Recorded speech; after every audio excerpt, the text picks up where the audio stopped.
So the countdown is until we start another countdown, right?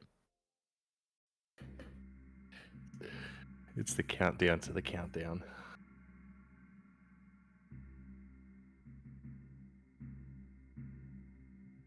So 1 minute and 9 seconds is 69 seconds. Okay, So Dumay let's is keep our having eyes internet open for that. issues. Mm-hmm. Is everybody else live on this list? Let me look.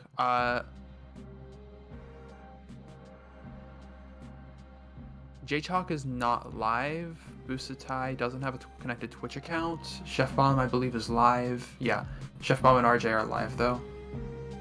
The one person left.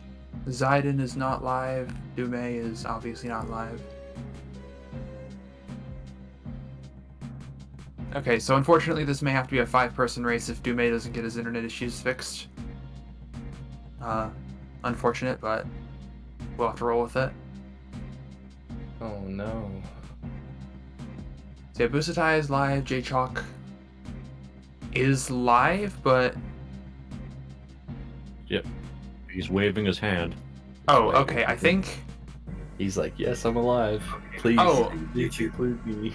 He's live under a different Twitch account than the one he's using in race time. So then the one he's connected with his account in race time, so it doesn't show him being live in race time.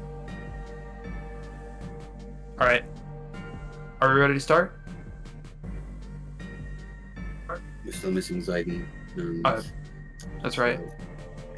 Do we know if Zayden's gonna show up? Do we have any information on him? What's his what's their Discord name?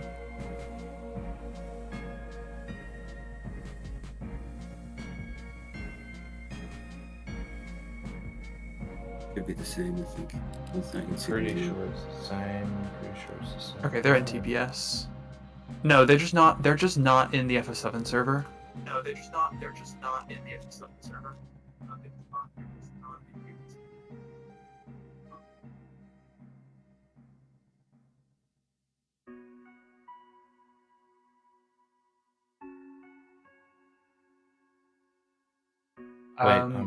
Wait, I'm okay. running? Oh.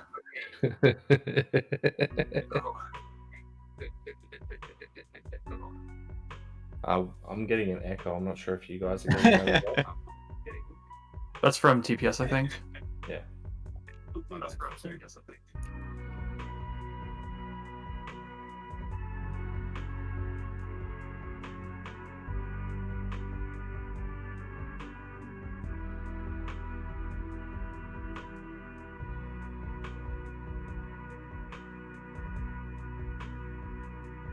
So if Zayden doesn't go live, isn't this like the top 4 people advance?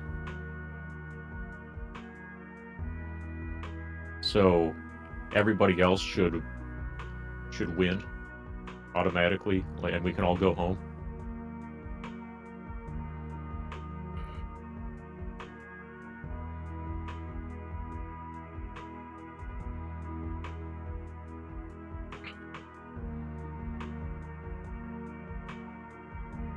Yeah, we have our finalists. Zayden, one of the reasons you might not have gotten info is that you're not in the FF7 Discord server.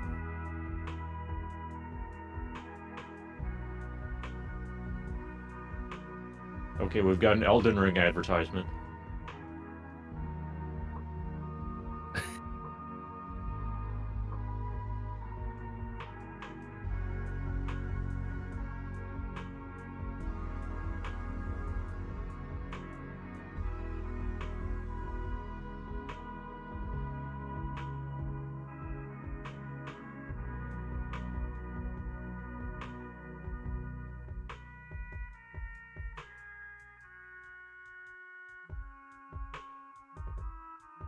Everyone's like, Zayden, you're meant to be in this race. He's like, oh shit, hold my beer. Jump straight in. Let's go.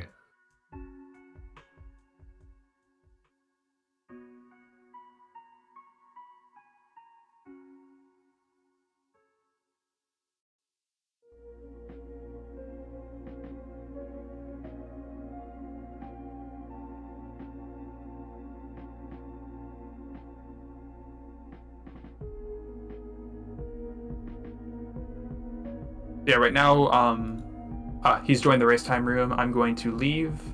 So this race will now start whenever Zayden is ready. Do we know anything about if Chef Bomb is going to get to the new game screen? Or Yeah, there we go.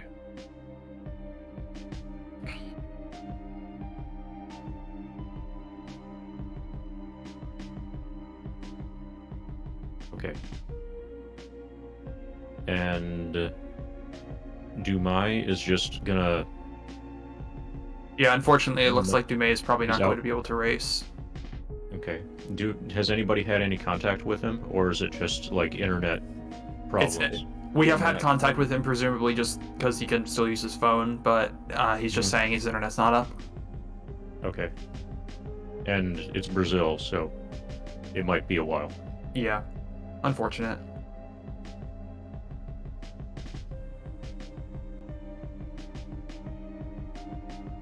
Well, then I think we might be ready. The race has begun.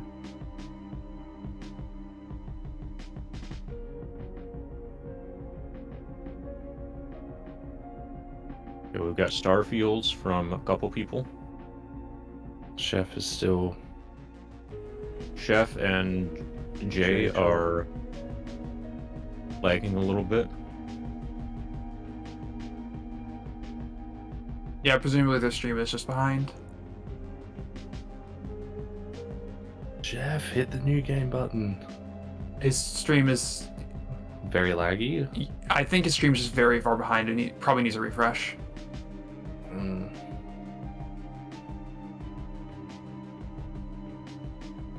Either that or he didn't see that the race started and it's not connected through live split.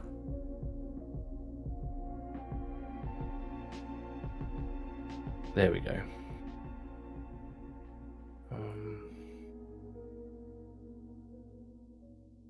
This difference will fade away. Yeah, no, over Chef time is anyway. Chef is on pace. He's just the stream. It's just his restream is like 50 seconds behind. Okay.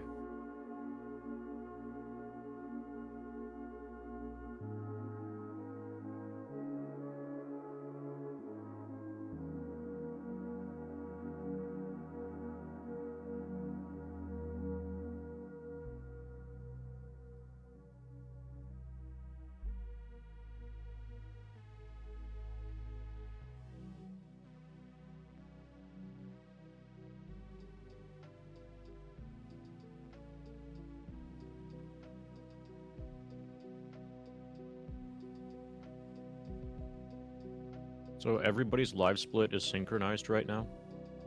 Is that true? Like Yeah, through racetime.gg?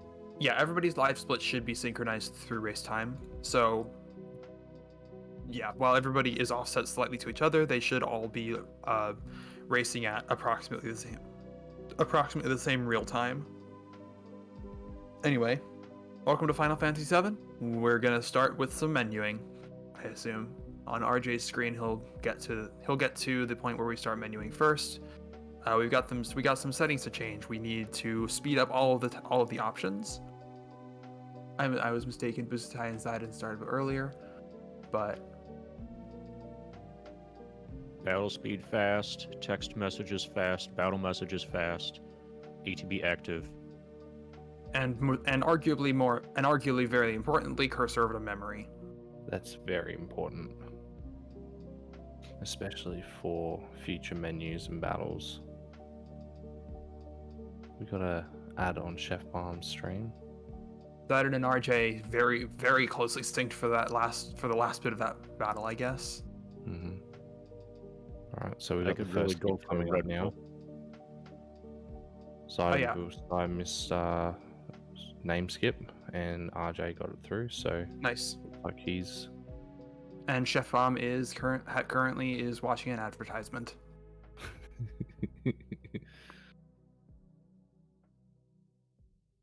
Yeah, and naming he is gets a counter skip. Yeah, so RJ is taking a commanding lead right now.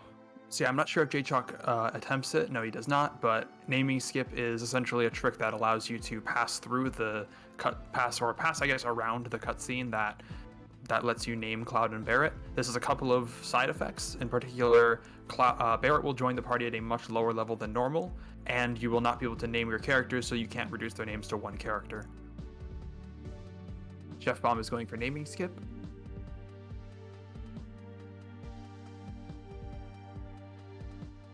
Yeah, I saw him practicing this before He's got it. the stream. He Nice. gets it. Yep.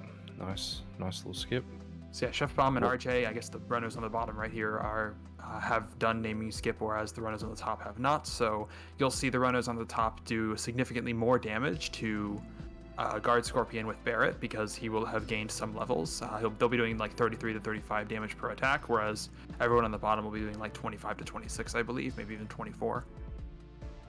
This is part of, however, the cutscene to actually name the characters is fairly long, and so in this short category, skipping it is definitely worth it. However, you aren't able to reduce your characters' names to only one character, and so that actually costs enough time in the long run that it's not worth doing that in categories much longer than this one.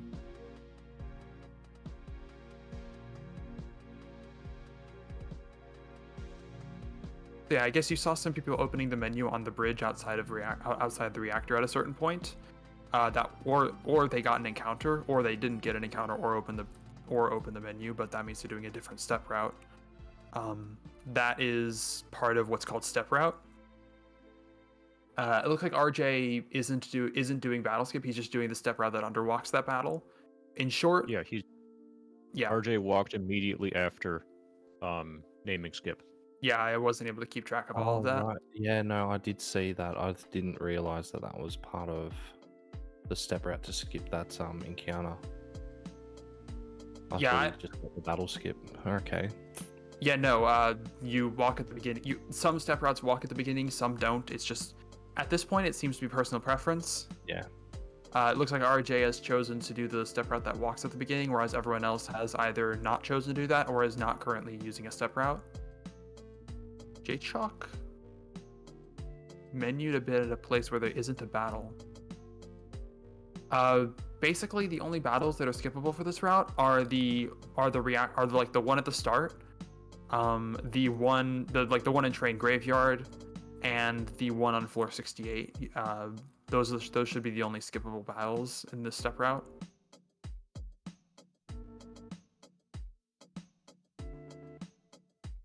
Alright, so we can see RJ's at the boss now.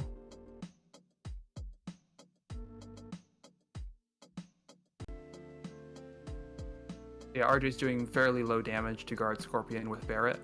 94. RJ got a lucky level up on the first fight in the game. It's about a 50-50 chance as to whether you get a low level up or a high level up with in regards to Cloud's magic stat. With a low level up, you're doing somewhere between like 84 and 90 damage, whereas with a high level up, you're doing between 90 and 98.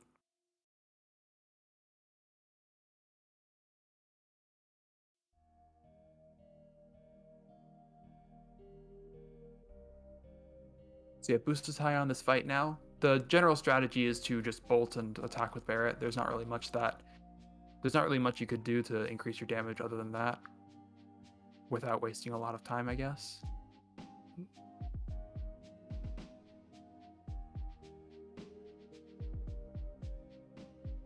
However, the Guard Scorpion fight is actually fairly complicated to do optimally, because I was gonna say if RJ takes 2 lasers, Barrett will dead. die.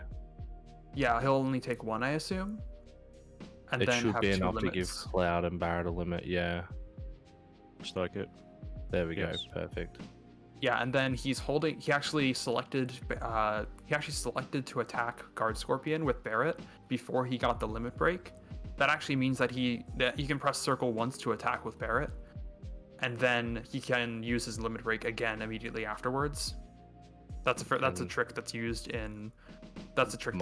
pretty much only in this fight. Nice. That is a Nice good fight. Guard Scorpion from RJ. Great Yeah. fight. Especially for being... Looks like Chef got high damage for cloud bolts as well. He just hit a 94. Yeah, Morningcraft. Dome is currently fighting his the internet boss.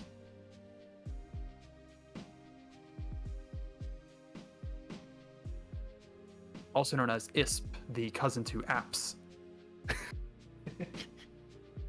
So we're gonna see continue that step route that RJ was doing continue here. He's gonna force a fight at the bottom of the ladder here, and he's going to basically do a specific sequence of movements all the way to exiting the reactor, so that he's able to exit the reactor on a known step, basically. So, like, to simplify it a little bit, the main thing that determines when and where you get encounters is the amount of distance that you have moved since you've started your file, or like the amount of steps that you've taken since you've started your file, essentially. And that determines where you get encounters, but what determines what encounters you get is something a little bit different. However, the encounters that you get whether they're preemptive or not is actually also determined by that step counter. And it turns out that we can actually make some scripted encounters preemptive by triggering what's called the preemptive flag having the preemptive flag active when we trigger that battle. And we're going to be doing that for the next boss. Okay, so Chef has just finished his fight with Guard Scorpion. Jay's game feed seems to be frozen. Yeah, that's unfortunate. Oh, that's weird. His it's definitely an issue on his own stream. Yeah. Or did he tab out or something? I don't know. Let me look. His webcam is also working. Webcam, live split, everything seems to be working Okay, fine with the game feed. Okay, yeah, he's having problems and he's trying to fix them. Basically, for some reason, I think his circle button is also mapped to triangle. Oh no, I had a similar issue to this. It's the controller mapping in Steam sometimes doesn't unfortunate. map properly. Yeah.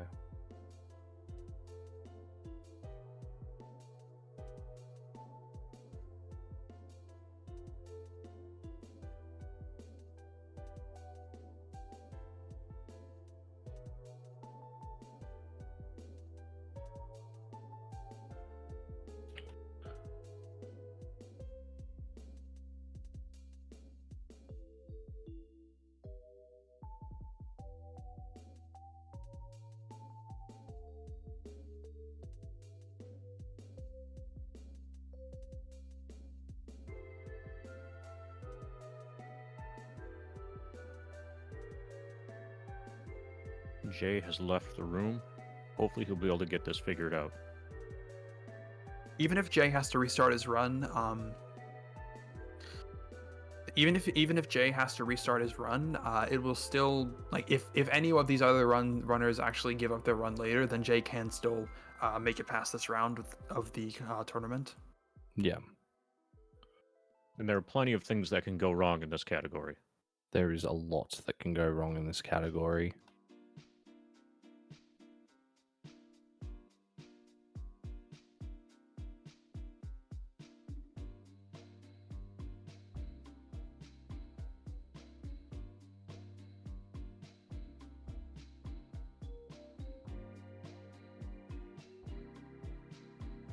Yeah. Okay, so that's where we saw before that Jay was opening the menu in spots where there weren't battles. It was because he was pressing circle and it was opening the menu for him. So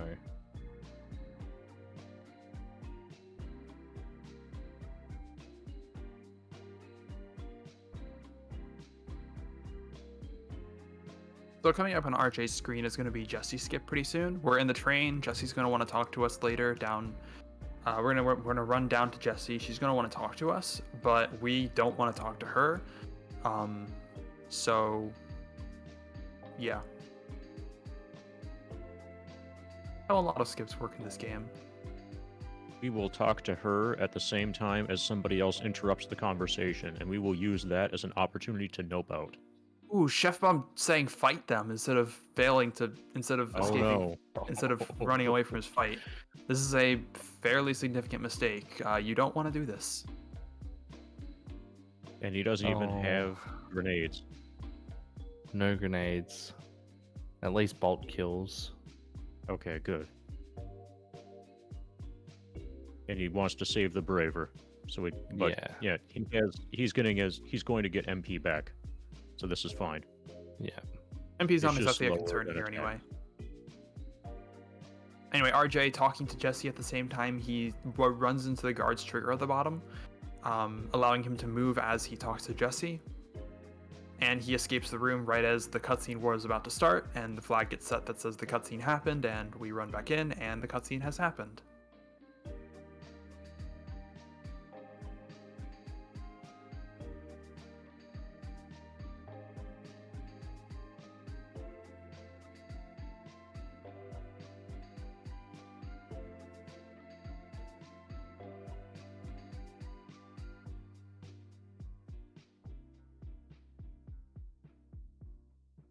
Booster Tie gets the Jesse skip as well. Perfect. Good stuff there from them. We've got Zidon about to attempt the same thing.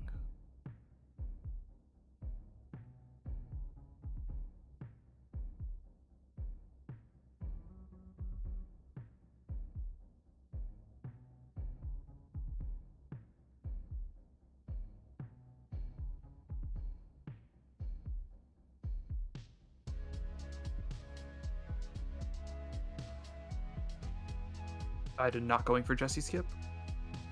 Yeah, just going straight into the cutscene, so get to see an explanation about how Midgar's rail system works.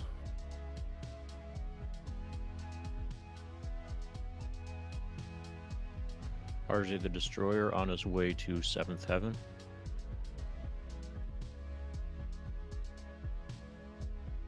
And in the newest version of this category, we're actually going to go into 7th Heaven to be able to unlock the materia menu so that we can equip the Chocobo lure later and perform Calm Skip.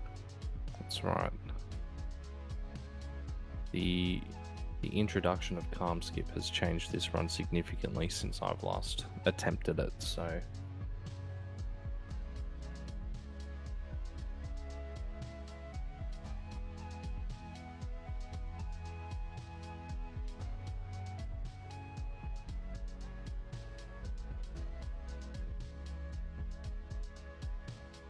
If I'm either not going for or not getting Jesse skip, I don't see which happened. I would assume he went for it.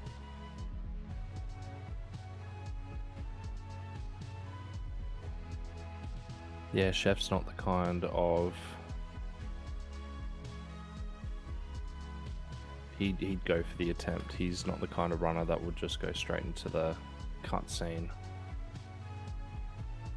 So Yeah, I agree. I just didn't see whether he did or didn't go for it.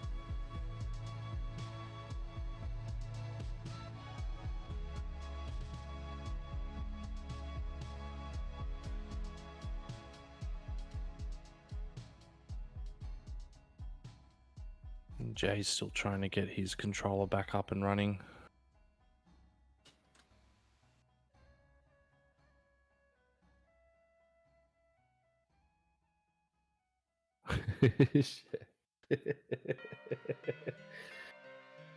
Chef going for the glitchless any percent run. Yeah, we're going to be here a lot longer than we thought.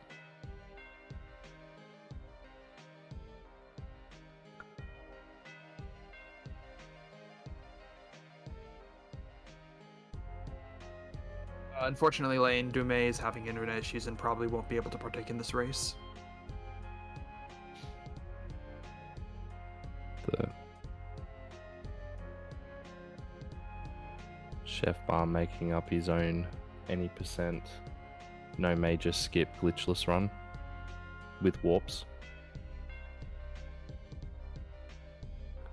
Dume's still a chance for the medium sickest skip. comeback ever. PC any percent, no medium skips.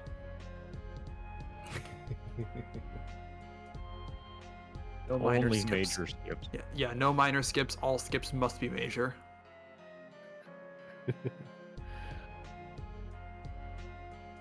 Okay, J-Chalk seems to be testing it out. This issue is probably still happening. Oh no. Oh no. We've confirmed that he has a controller. I was gonna say, are we gonna see a controller break in this run, in this race? Oh yeah, I should say he still has a controller.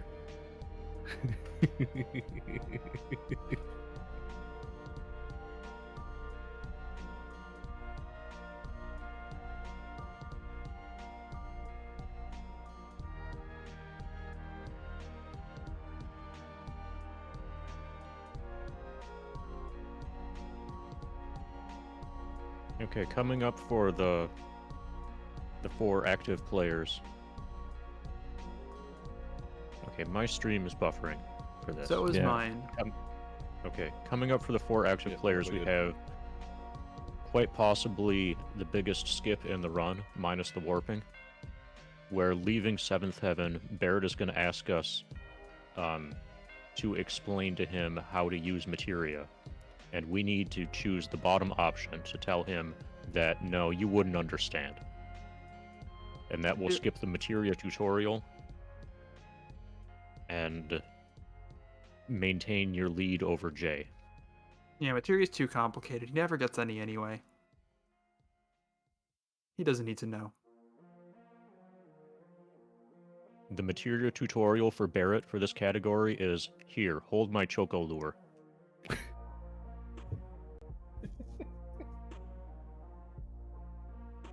Yeah, you're right. I guess you can equip Chocolore on Barrett.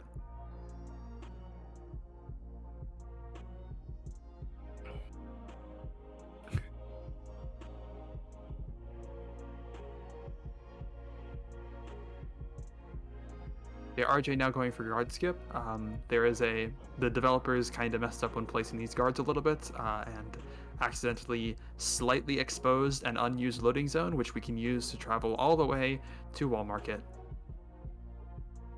Oh, he's messed it. Yeah, I saw that. There we go. I'm hoping that synced well with RJ going in because my stream is because I'm watching the live stream and commentating a bit late. And there we go. There we go. Looks like Jay he either got his controller up and running or he's gonna run it off keyboard. Yeah, Busai also getting it.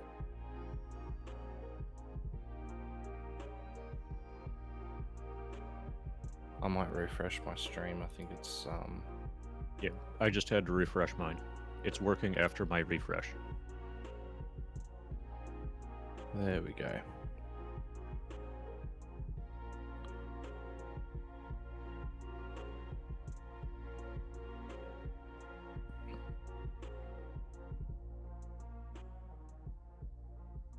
Yeah, so while we're going through some stuff in Wall Market, guys, do we know what's going on with the final for this?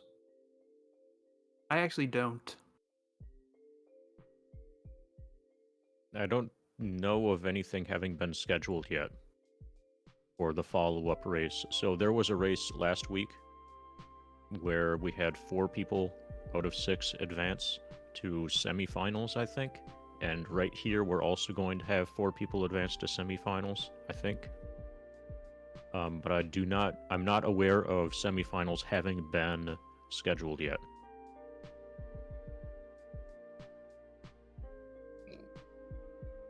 So the key takeaway is this will eventually lead to a semi-final race and then to a final race, and one of those races will ultimately be the any percent champion.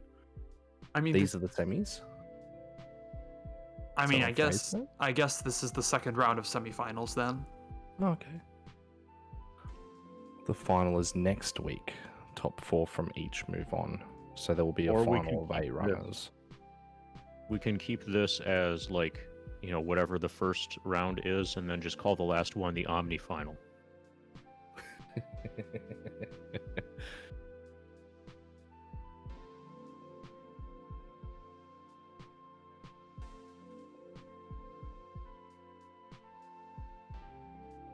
Chef Yeah. Bomb wiggles past guards.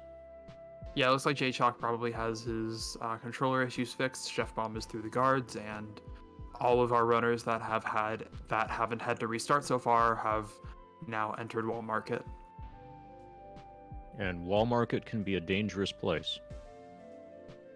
There's a lot of NPC interaction and a lot of choosing the correct text box that needs to be done here in order to get Cloud to be chosen by Don Corneo, which is the fastest way to proceed through the Don Corneo interaction and get on with the game.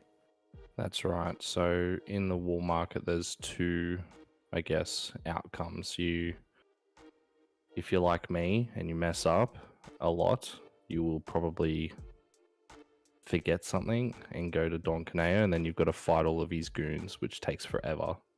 Or you get everything that you need for Cloud to be picked, and it's very, very straightforward from there.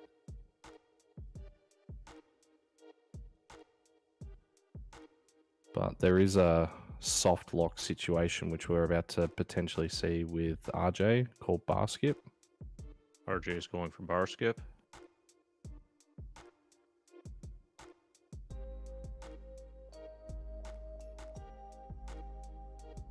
So RJ is running two conversations at the same time. He's running the conversation with the father of the clothing store, the father of the dress shop, as well as the conversation with the lady in the bathroom simultaneously.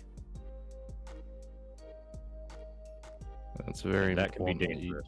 Yeah, it's very important that you finish those conversations pretty much at the same time, because otherwise Aerith gets stuck running for eternity on a table. Yeah, Boostai also getting that. Bar Skip pretty much works because for whatever reason, the conversation with the person in the bathroom, the text box that you get when you talk to them for the first time will not freeze you. However, when you close that text box, it will unfreeze you.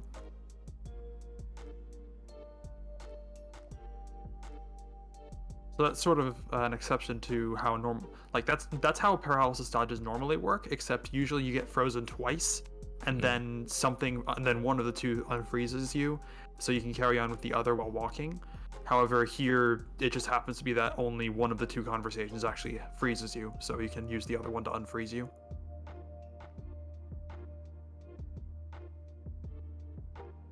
RJ on squats.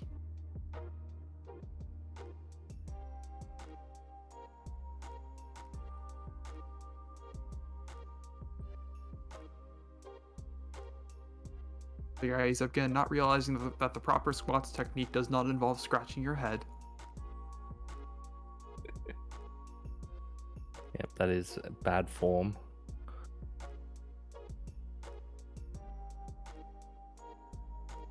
So that gets RJ the blonde wig, which is the last piece of the puzzle. So you'll go back on and whack on his dress and then head towards the mansion.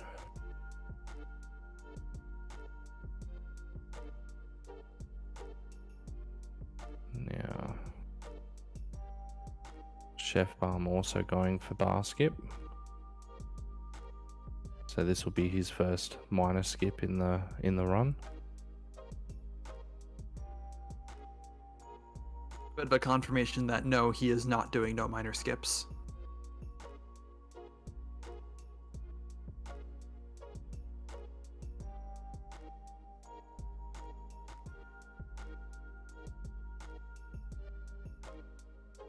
And successful. And Okay. looks like Zidane didn't go for bar skip.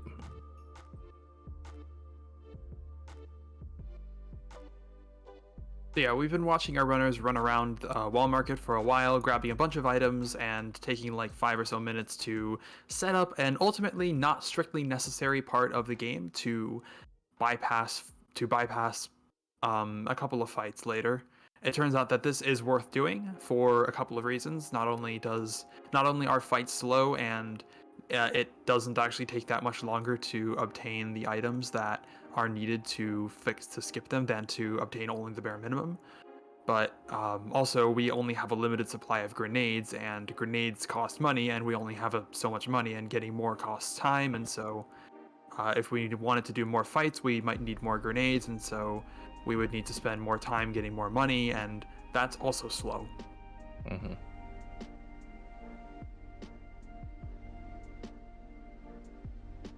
So the key is to just be really attractive, and you don't have to worry about any of that. Best warrior does not fight a single battle after all. I mean, at this point in the run, we fought like 5, but don't worry about that.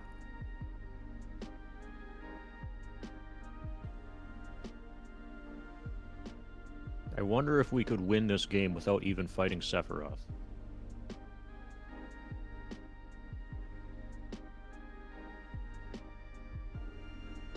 Or maybe just not attacking Sephiroth.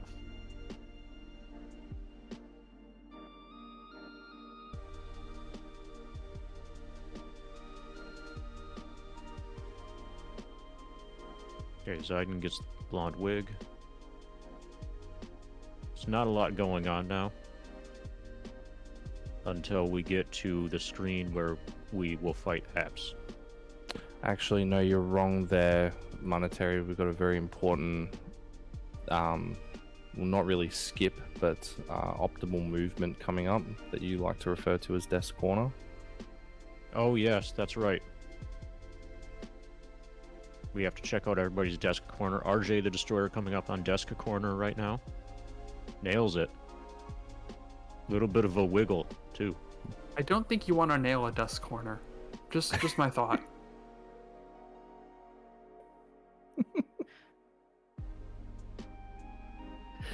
Yeah. And Busatai, yeah. Good desk corner from Busatai. No wiggle, but very optimal movement.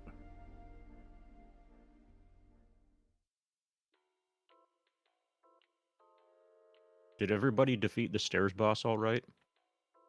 I think RJ or maybe somebody else I was watching had some trouble. I guess we'll see Chef Bomb going for it right now.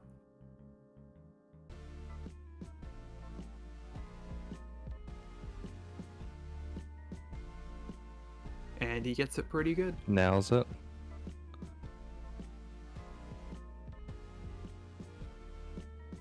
Zidane versus stairs. RJ successfully And not boss falling. fight. failed. Oh. RJ successfully not falling for Corneo's advances.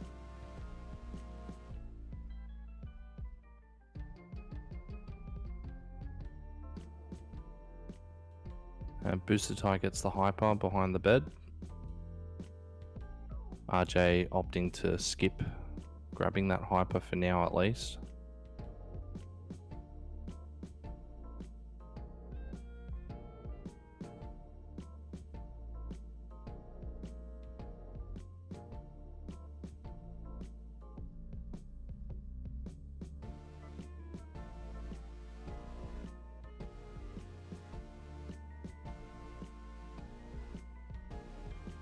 Yeah, I see there's a conversation in chat about skipping, about not getting the necessary items to skip the dungeon, the basement area.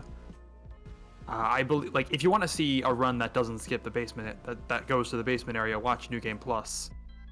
It still gets Tifa picked, not Aerith, because getting Aerith picked isn't faster enough compared to the time lost to have Tifa be picked compared to Aerith. It just takes too much. It just takes too long to get the items to have Aerith picked over Tifa, compared to the time loss it takes to watch Tifa deck the guy, I guess.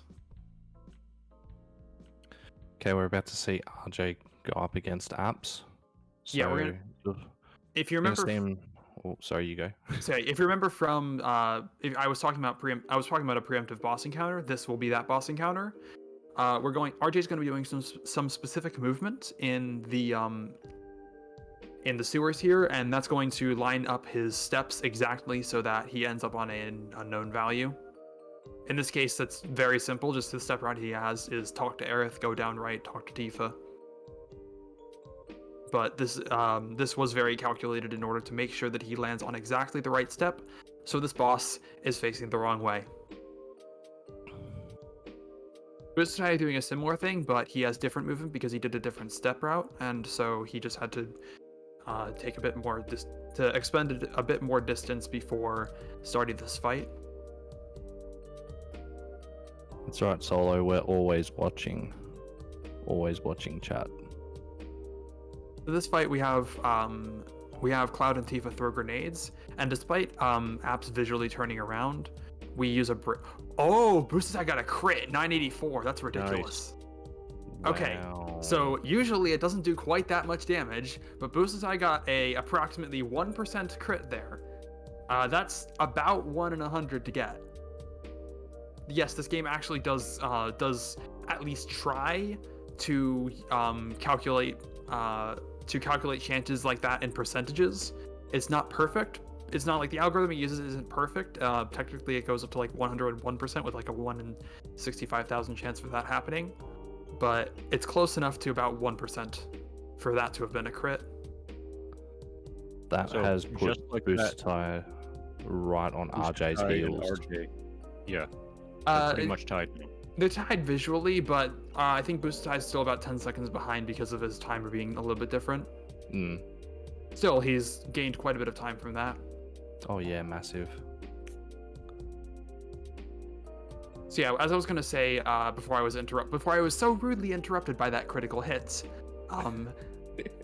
despite the boss visually turning around after you throw grenades on it, it's still considered in a preemptive state or a back attackable state, so that it'll take extra damage from a back attack until it receives a physical attack of damage. And so the first physical attack we do is that Braver. So the 400 or so damage the 450 plus damage that we expect it to do is, I don't believe that was seeded. The 450 or so damage that we expect it to do is, let me think. It is back attack damage. So like we couldn't do more by just doing a Braver first turn or something.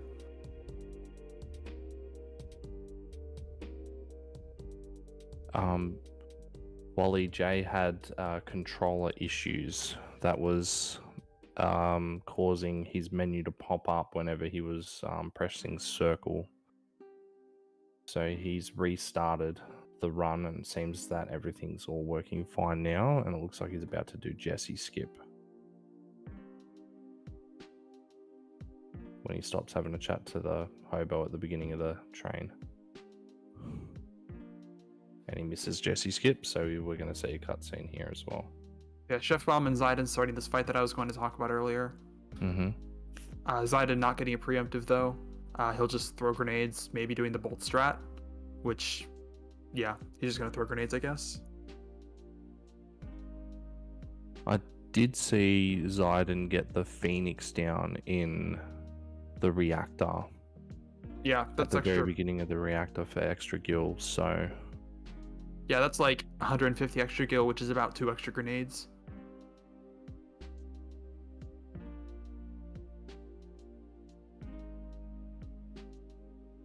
Tifa getting licked. That's a 1 in 4 chance and is a bit unfortunate, wasting time and not really contributing to limit, though that really doesn't matter in this run actually.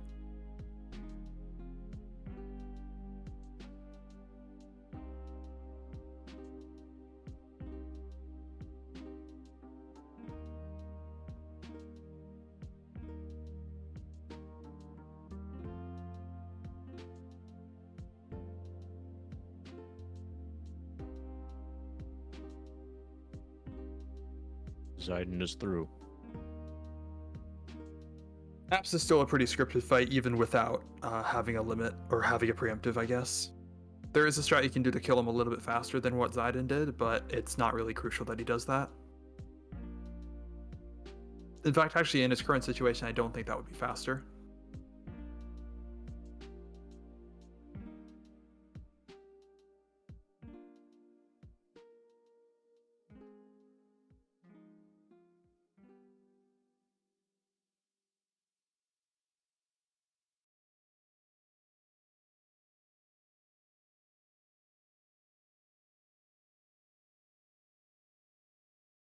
RJ and Busatai climbing up these stairs. These stairs are quite a bit trickier than they look because, again, these runners are on steps, and so every step that they move is accounted and planned for, and we don't want to move too many, or else we're going to misalign our route from what we actually execute, I guess. And it's possible to take the corners around the the stairways sloppily and in a way to expend more steps than you intended to. And some of the corners occur where you cannot see cloud. So you have to kind of just learn from experience and learn from feel how far you need to move before you change direction on your D-pad. You can also use the pointer. From my personal experience, using the pointer visually, once you get enough practice in, you can determine where you should and shouldn't be moving cloud. It's a very good, helpful visual aid. Also, the step route for this run is not really tight at all, so we're more thinking about it in the context of, say, a no slots run or just some other longer run where your steps at the beginning of the run can more seriously influence how your run is able to progress later on. But in PC, any percent, there isn't really much that can happen. In fact, we don't even do any walking from here on out just because it's never useful to. RJ getting a pretty... I don't... Arguably, the crit that RJ got an Electromag Rod crit from Reno, and that's arguably a good thing because it filled his limit more, and Cloud's going to get a full heal between now and the Shinra Tower. Okay, RJ coming up on slap skip, so is Busatai.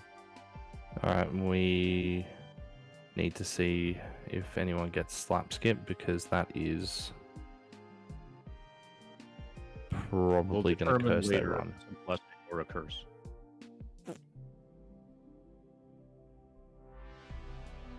So watch Eris's character model. Busatai gets slap skip. Nice. And RJ missed it. RJ misses it. Okay, so... Yeah, Busatai was able to avoid Aerith abuse.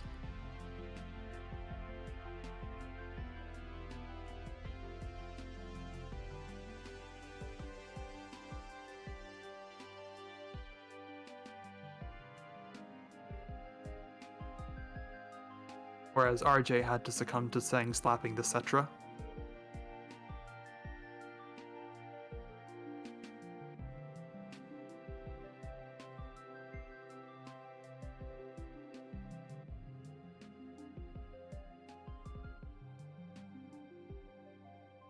Okay, Chef getting to the top of the plate, and Zidane on his way up the stairs now. And Jay going through the old Nibelheim water tower flashback. I guess we haven't really talked about the Reno fight at all. While Busatai and RJ are at fairly uneventful cutscenes parts of the run, Chef Bomb's going to be starting Reno. Reno essentially starts on his first turn by using a pyramid attack to lock and trap one of the characters. Normally you can attack that pyramid in order to destroy it, but it's not worth doing in this run. Just the extra turn that it would take to do so isn't worth having the character present. So we just throw grenades, basically. And Yeah, if that's the AT story of this game.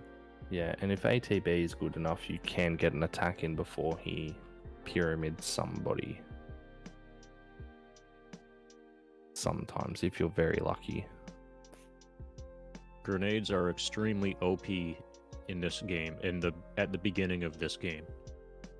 And in particular, they are how we do pretty much all the damage over the course of this category. We'll be use some bolts against like a Guard Scorpion and Motor Ball, but almost all the damage overall is just from throwing grenades. They're inexpensive. 140 damage is a lot at this point in the game, and and arguably most importantly, the animation to throw a grenade is very fast, and they also don't care about range.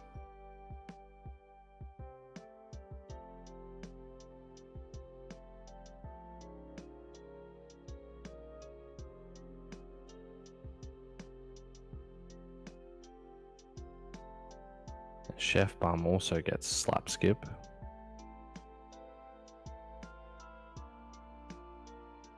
So We have 2 skippers. just waiting to see how Zidane goes with it.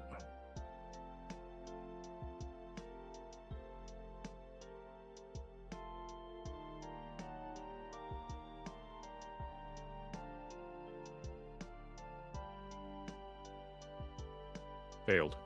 Okay, skippers so Yeah, we got 2 skippers and we got 2 Oh. slappers. we got The center 50, column are the skippers. the 50% slap skip rate.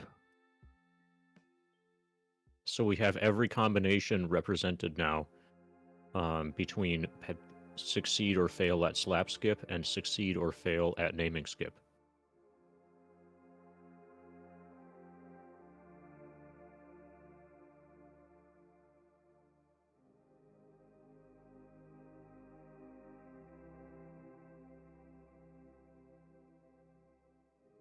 J Chalk is going for the wiggle. Gonna reset the screen. Trying to do guard skip.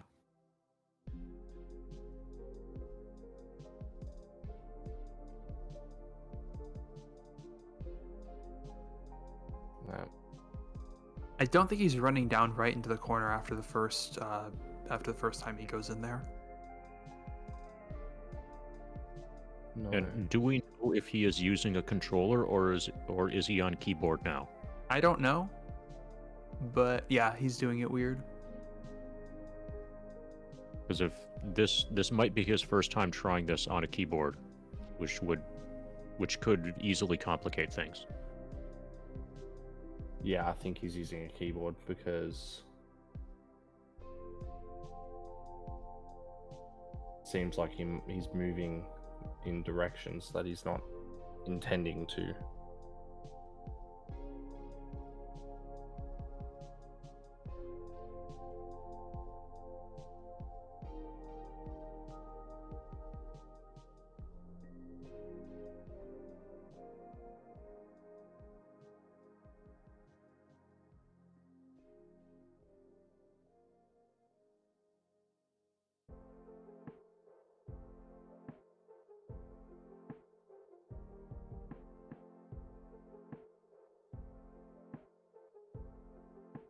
Mm-hmm.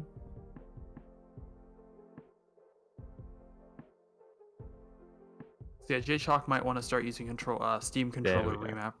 Yeah, There if we go. J Chalk is through. if J Chalk is having controller issues, he might want to start using Steam controller remapping.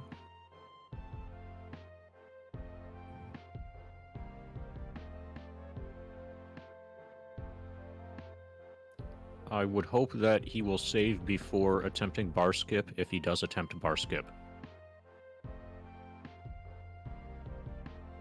If he is on keyboard and not used to keyboard. I'm not sure if he goes for it.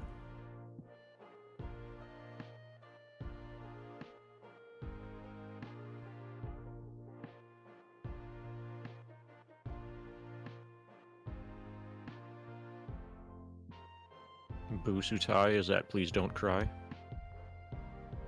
That rhymes. You are right, it does.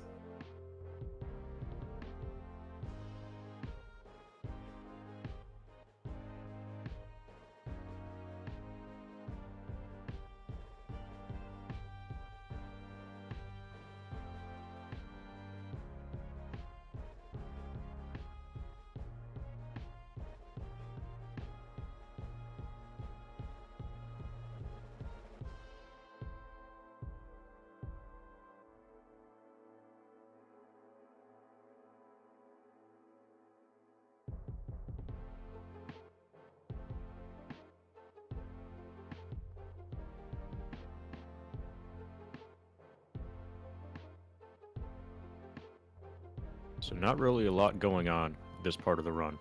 This is a very significant mashing interlude for the 4 players on the right side of the screen. Yeah. Most of the action now is going on in Wall Market with J Chalk. That's right. Busatai is about to do a shop to grab some grenades. I think it's the last grenade shop for the run, and then he'll start heading up the plate while everyone else is still mashing in the cutscenes.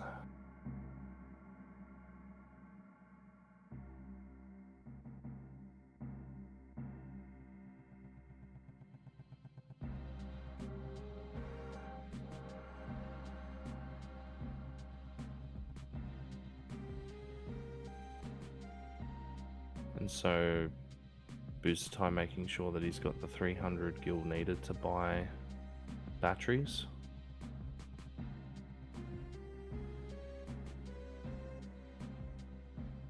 J Chalk with the pharmacy coupon. He's taking Wall Market really slow.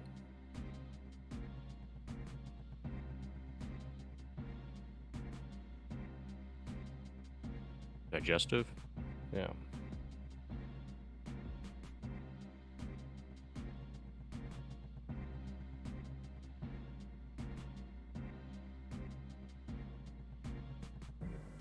Yeah, it looks like at this point Okay, Busatai is great. completely ahead of RJ. Yeah, he has taken a fairly commanding lead. Mm-hmm. Yeah, a good lead of at least a couple seconds. Keeps that lead by not forgetting to buy batteries.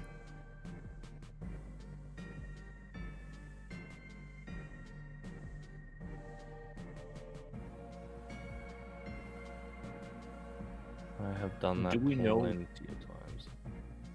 Do we know the finishing times? Does anybody remember the finishing times of the winner or winners from the previous race, from the previous leg of this race? I don't. I can get some of them if I go look at the race history on race time. I Okay. actually Chad is saying 144.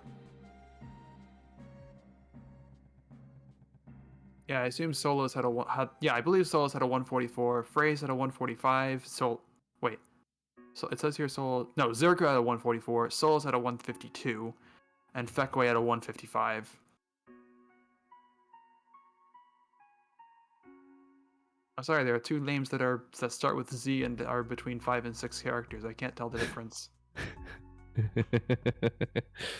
if they're not color coded, it's even harder. They are the same color. On Twitch, at least.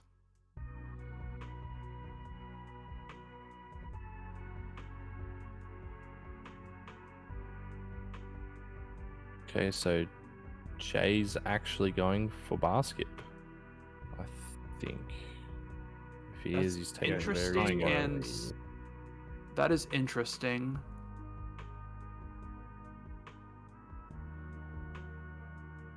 Okay, so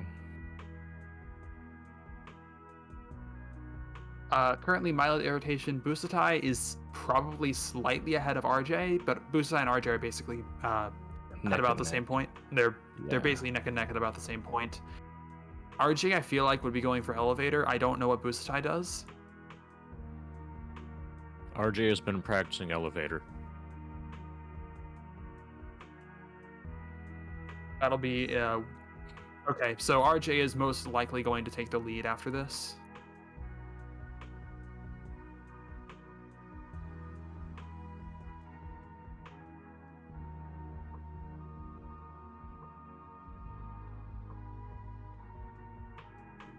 It looks like Jay may have abandoned basket.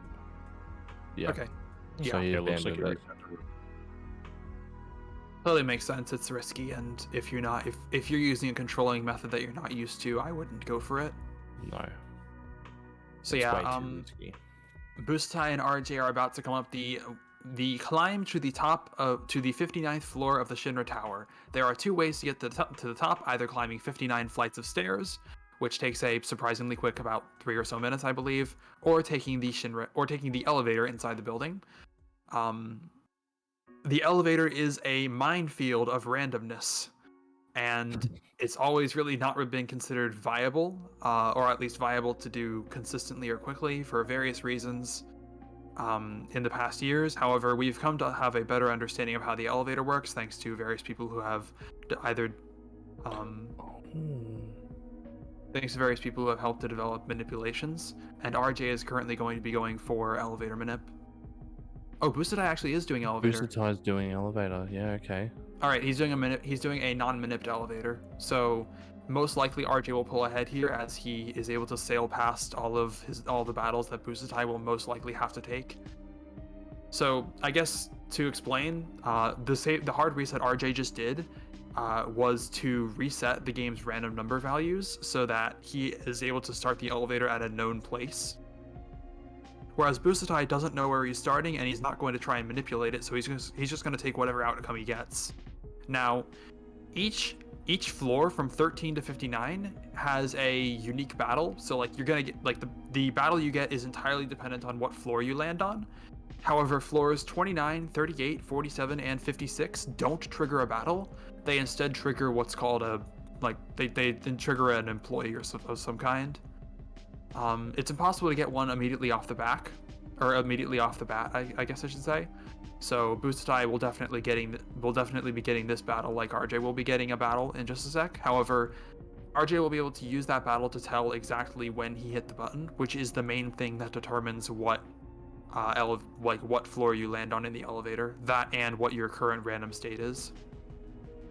Can we stay on Busutai and RJ the Destroyer until the elevator is complete?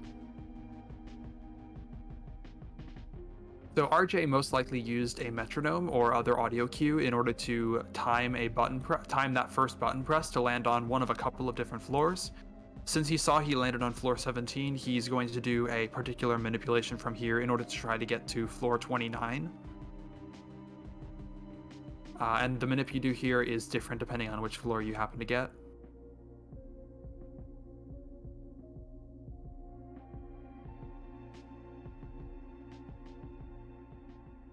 Good. And he got it. Whereas Busatai got floors 26, then 36, and so he's on his third fight right now, I believe. Yep.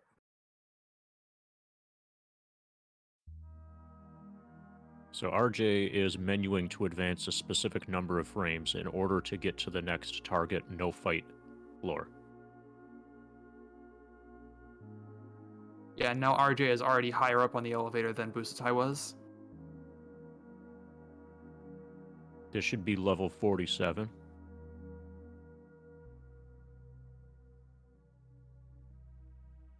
RJ is on level 47. RJ, That's killing great. Busatai got a higher floor, floor 51, but he's going to have to fight a battle here.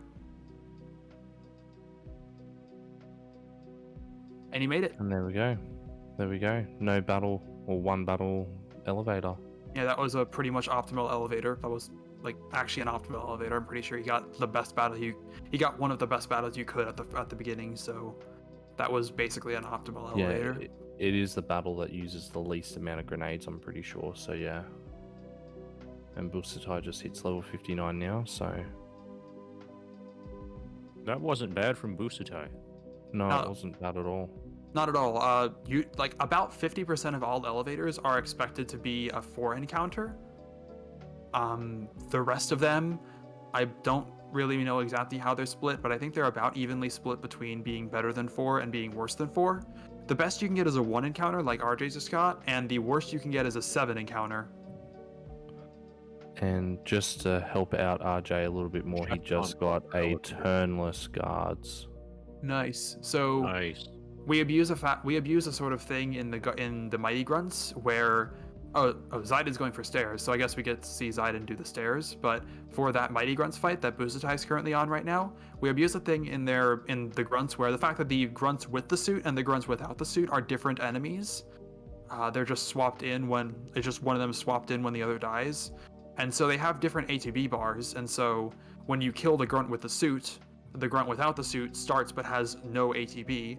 So if you just kill each of the grunts with the suit, which just takes 1 grenade each, then you can reset each of their ATBs. And if you're weight tricking to effectively reduce how quickly their ATBs can fill, you're able to get past all of them with potentially having them have no turns at all.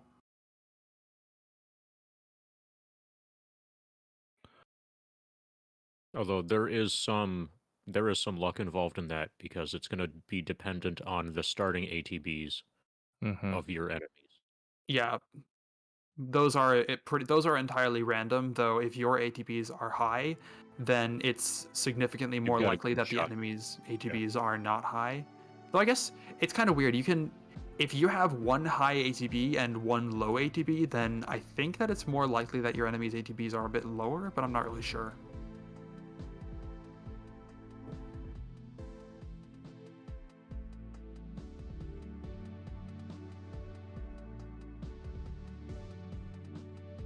Yeah, Chef Bomb seems to be doing Manipulous Elevator, so he's just going random. And yeah, as you saw, getting a 4 encounter elevator is not that much faster, is not that much slower than doing a 1 encounter elevator manip. And that isn't that much faster than doing the stairs. So all of these are fairly comparable. However, if you were doing a Manipulous Elevator, then you would have a pretty significant chance to get 5 or maybe even 6 or 7 encounters. Yeah, it is a random spread, but you can use, I guess you can sort of use the information that you have to determine what possible ATBs the enemies could have. Basically, you're all everybody in the fight gets ATBs, everybody in the fight gets a random ATB between 0 and hex 7 FFF, and then a constant value is added to them such that the highest person's ATB gets put to E000. So Chef was actually using a backup manip for elevator Oh, okay, I didn't really see that. and got, I think it was a 4 encounter with a couple of managers. So Okay, not exactly, I think not it'd be a exactly 2 or 3 optimal. encounter if you got a couple of managers. Yeah, it Did wasn't Chef have a hard exactly. reset? I didn't I see didn't the hard see. reset, but he got one of those chainsaw snake boss. I forget the name of that. That's the weird floaty chainsaw snake. Forget the Yeah, name of that enemy. Sword Dance? Yeah, sword dance. He got a sword dance and then 2 red guards, and then got the manip there. Alright.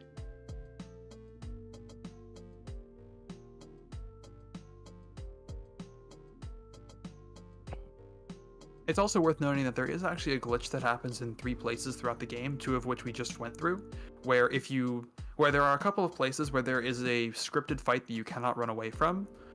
However, immediately after that fight, if you were to get a random encounter, you will not be able to run away from that encounter as well. That happened both immediately after fighting the guards at the very start of the Shinra Tower, and immediately after fighting the Mighty Grunts. Immediately after fighting the Mighty Grunts that were blocking the way to the elevator. So that's one reason step route is very important, especially if you're doing elevator. If you were to get a fight on the way to the elevator, you couldn't run away from it, and so you'd have to kill it, and that's slow and uses grenades and step route can mean that we either know if we're going to get an encounter there, or more hopefully we'd be able to control whether we do get one or not and avoid getting an encounter there. So catching up with our friend Jay, just hit apps but non-preemptive, which is to be expected if he's not using his standard controller method. His movement must not be. I'm not sure if he even does a optimal as step he route. likes. Oh, really? I don't really know. Chefbox advertising VR gear for us.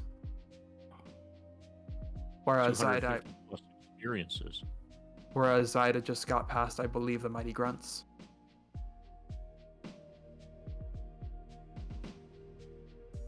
Chef trying to use his affiliate Twitch status to shill some ads for us.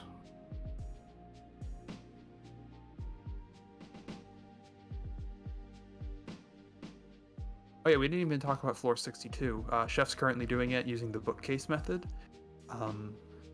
It's sort of interesting. The Mayor Domino right here will give you one of 4 items depending on how quickly it takes for you to guess his password. However, it takes a while. Like, so we don't actually care about any of the items on the PC version, or at least during this PC 90% category. However, we still want to be able to quickly guess what the item is because, or what the password is because we don't want to have to guess over and over again. So what you're normally supposed to do is figure out a complicated puzzle using the text that's on, or the titles of the books that are around the library. However, it turns out there is one book that is different between all of the combinations that it can be, and so you can just read that one book and determine from that which password is the correct password. However, it also turns out that that password is determined by the current in-game time when you enter floor 62 for the first time. So you can just look at your in-game time. You can just open the menu and look at your in-game time before entering. Some players prefer to do that. There's also other players that prefer to not try and know what password it is and just guess among the 4 possibilities and just guess until they get it right.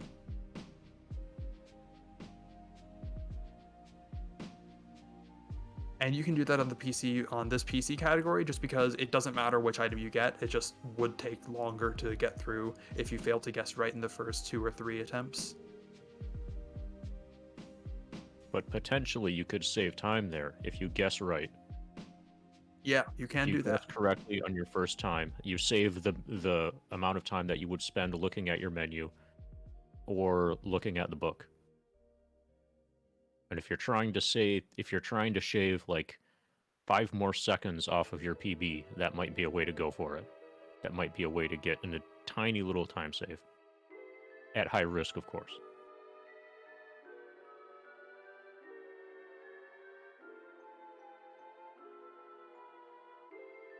Sort of Zergu, but this game actually, I don't know how exactly it does in the PC version, but at least on PSX, the timer advances not quite with real time. It's slightly slower than real time on PSX at least.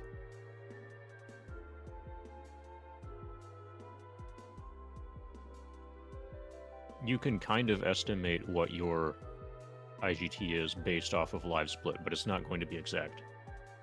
And considering it's been a while since your last menu at that point, and considering that if you're doing elevator manip, you already did a hard reset, so that's some time between closing the game and booting the game back up again, where you, actually, I don't think FPS fluctuation would affect it. I think that's a different system. I think I tested that out before.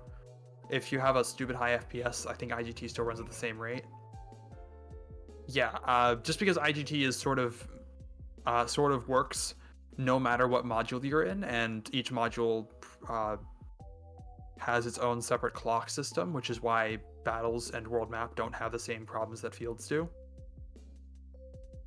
And yeah, the reset would be, like, what I was saying was that doing a hard reset would be an issue if you're going to be that precise when you're trying to guess how long it's been since you last saw your IGT. So Busutai and RJ the Destroyer are both about to fight Sample, the next boss. This is a interesting and annoying fight. We're going to want to throw grenades at Sample, and unfortunately, when you select grenade and then select, to target an enemy, the default enemy is not the boss in back that you want to throw the grenade at. The default enemy is one of his additional little bonus monsters, and you have to, for each grenade, manually retarget to get the guy in back. Boss's first move is going to be Shady Breath, and we hope that everybody gets poisoned so that we do not see another Shady Breath later. That's right, the animation for Shady Breath is probably one of the longer animations the boss uses. And RJ getting all the... Yeah, perfect. Yeah, RJ gets everyone poisoned.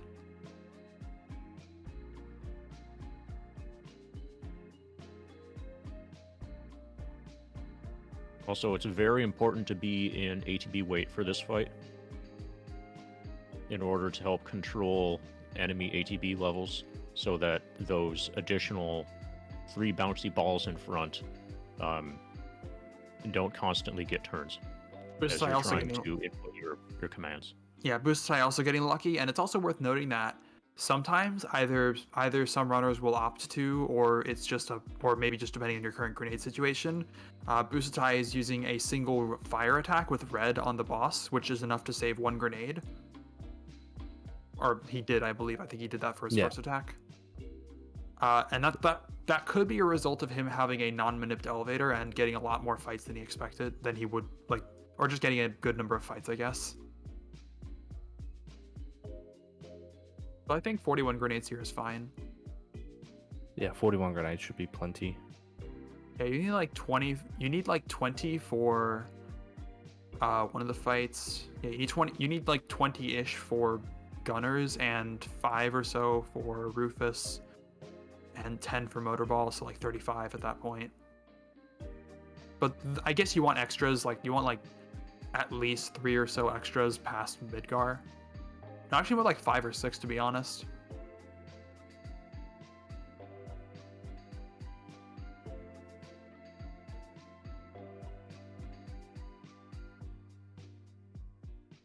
Chef Bomb is having a mental breakdown. Pull it together, man.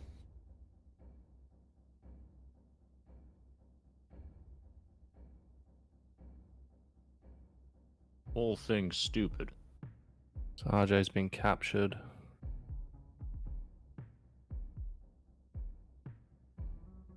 And here we go. And Jay misses slap skip.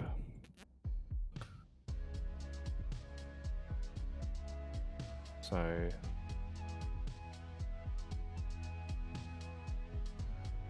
slap skip seems to be the most used.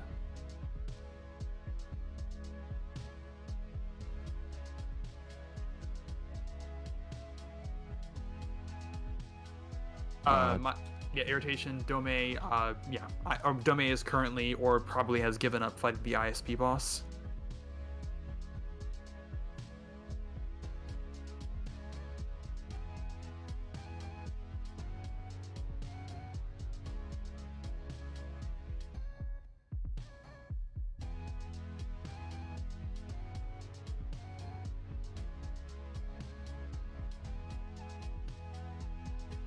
Am I reading this right, that both Busatai and RJ the Destroyer are on PB pace?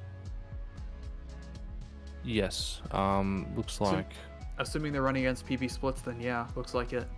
Busatai on significantly greater PB pace than RJ, though. Nice.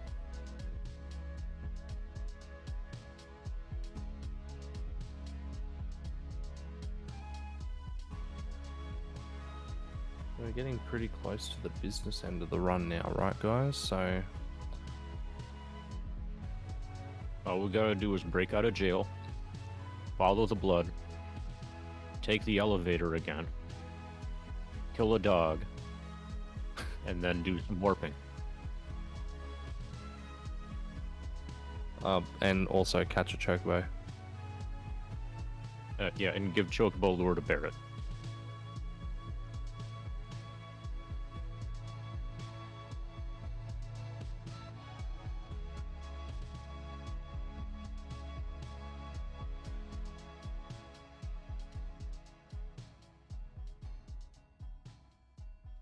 Chef Bomb has 2 party members poisoned by Shady Breath. Hopefully he does not get a second Shady Breath attack.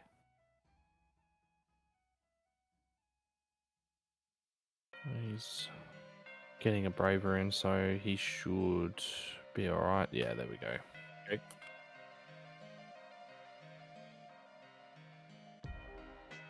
Oh no, mild. So this is PC. Any percent runs utilize warping.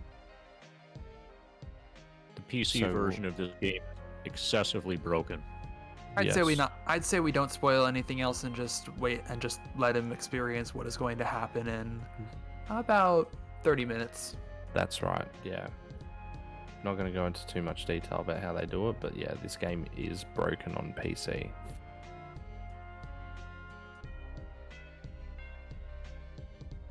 No, we don't.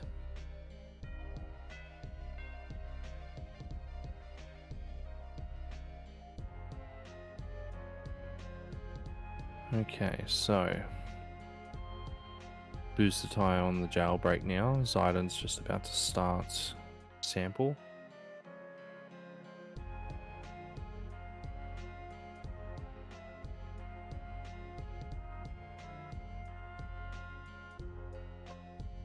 Chef about to be thrown into jail. And Jay's on Zaiden his gets way called to for- Sector 5. And Jay is also having a mental breakdown, or at least was.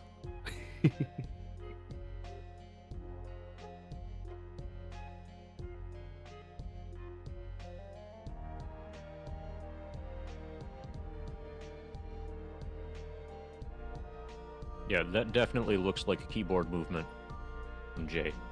Yeah. Oh, he got stuck. Yep.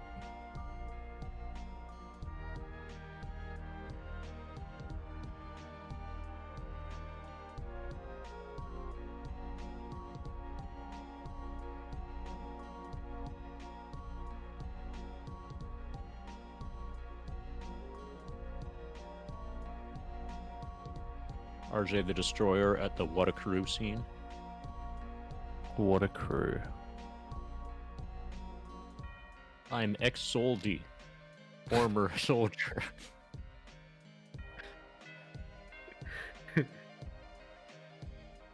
My name is ex-soldier. I used to be a soldier.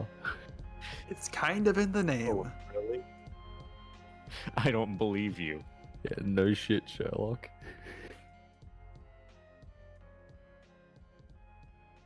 Yeah, I guess it's worth noting that ex-soldiers or Cloud's name is set to ex-soldier at the beginning of the game, and for Chef and RJ, who didn't do, who rather did Avalanche skip and therefore didn't get the opportunity to rename Cloud, ex-soldier just stays their name, and however, it's loaded into text boxes as ex-soldy because normally you can only name characters 9 letters long, and ex-soldier is 10 characters. Technically, the game has enough space to hold 11 characters in the name field, but it just limits you to 9. However, like the full name is loaded in, I believe, the menu. Yeah, it has to be loaded. Definitely, the full name is loaded in the menu, and I in believe in battle. battles and in battles as well. It's worth noting also, like, your name is stored as has like a 12 byte long data structure. They're like a 12 byte long array of characters that your name is stored in. However, it expects a Terminator character at the end of your name, and it turns out that using one of the options in the debug room, which is sort of a place that we might get to see, who knows, one of the options in the debug room actually gets to expand your name out to a full 16 characters, which blows past where any Terminator is supposed to be, and your name is now unterminated. And strangely enough, you being in the front row acts as a Terminator. The byte that is a Terminator is also the same as the byte representing the fact that you're in the front row. And if you put your character in the back row, their name suddenly becomes a lot longer.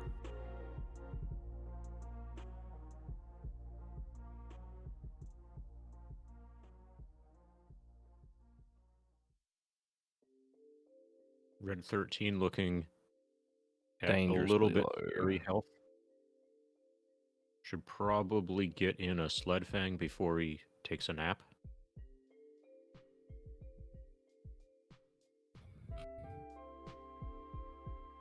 So yeah, key thing for these elevator fights that both Busatai and RJ are in is literally just throw grenades.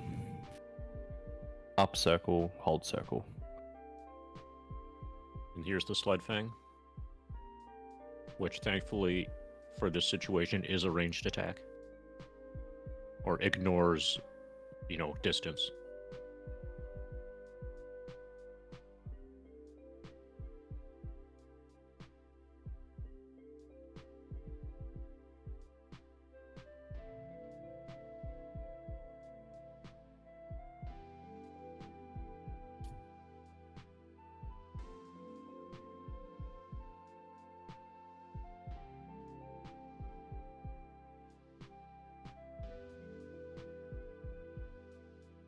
Yeah, why use any of the other combat mechanics in this game when you can just blow up your enemies? All right, the dog is dead. This might allow a little bit, or this might allow Busutai to catch up slightly in this fight. Yeah. Or maybe And not. Unfortunately for RJ, it looks like 2 dogs will die in his run today. First one being Red 13, and the second one about to be Dark Well, don't Nation. curse it. We don't know if we're gonna make it past Dark Nation or not yet. Ooh, opens up with a crit there, so A little scary. Okay. All right, the dog definitely did die. So, regardless of whether we make it past the fight, the dog did indeed die. and the miss. Nah, so RJ will be fine. Yeah, we're fine.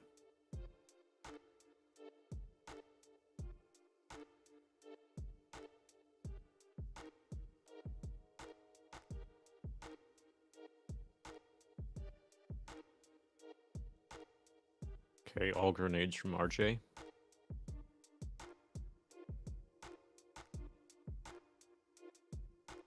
So do you have plenty of grenades here in this category? So there's no and there's no reason to bank a braver because you don't need to learn cross slash or anything like that. So just doing grenades for speed, I think Yeah. would be correct then. Yeah, that's right. RJ on a really good PV pace right now. Same with Busatai. Oh no, the 139. 139 immediately followed by a crit. Oh my. Ouch. Okay, yeah, Busatai is in Trying a bit of another a grenade. tough spot actually. Yeah, so he's flicked it to the Actually, back no, row he's- too. Oh, did he? What did he He put it in the back back row? Yeah, he's back Yeah. row. He's back row for sure. Yeah, I know, but did he put it before this fight or during the fight? I didn't see. I'm assuming. I didn't see him do it, I don't so I'm know. assuming it was before. I guess a lot of people actually just put everybody in the back row instead of just Tifa and Barrett in the back row Mm. because there's no reason for Cloud to take extra damage.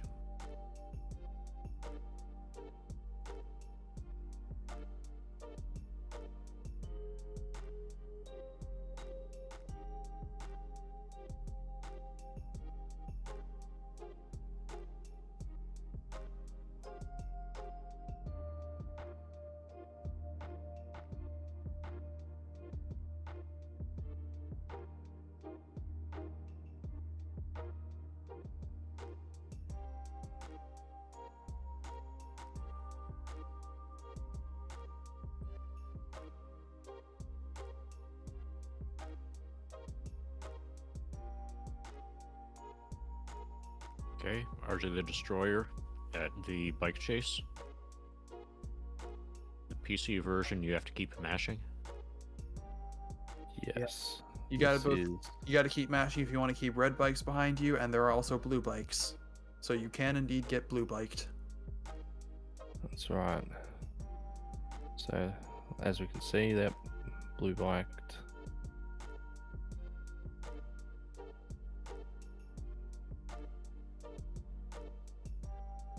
Okay, RJ has 1 red bike. We want to get 3 red bikes on the screen so that you can continually swing your sword and they will continually keep their distance. Perfect. RJ is basically done. And With now a he minigame. just needs to mash.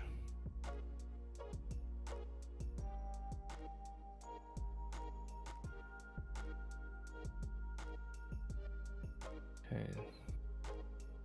Zidane about to start the elevator fights, and Jay starting to make his way up to, well, not just starting, but he's almost up his way to Shinra Tower.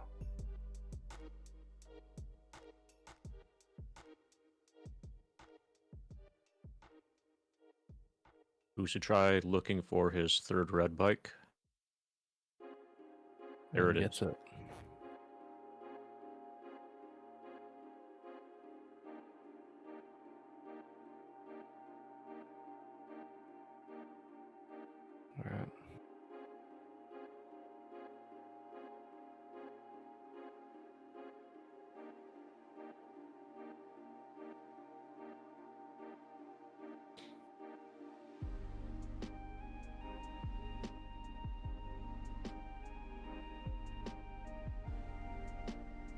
RJ's coming up on Motorball now. Motorball is a fairly complex boss fight.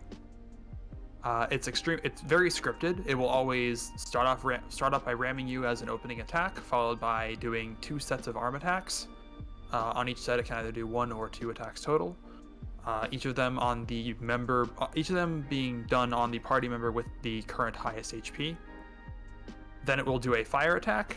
Then it will ram into you. No, then it'll do nothing. Then it'll run into you, and then it will switch over to its standing up mode in preparation to, I believe, do either a fire twin burner or a rolling fire.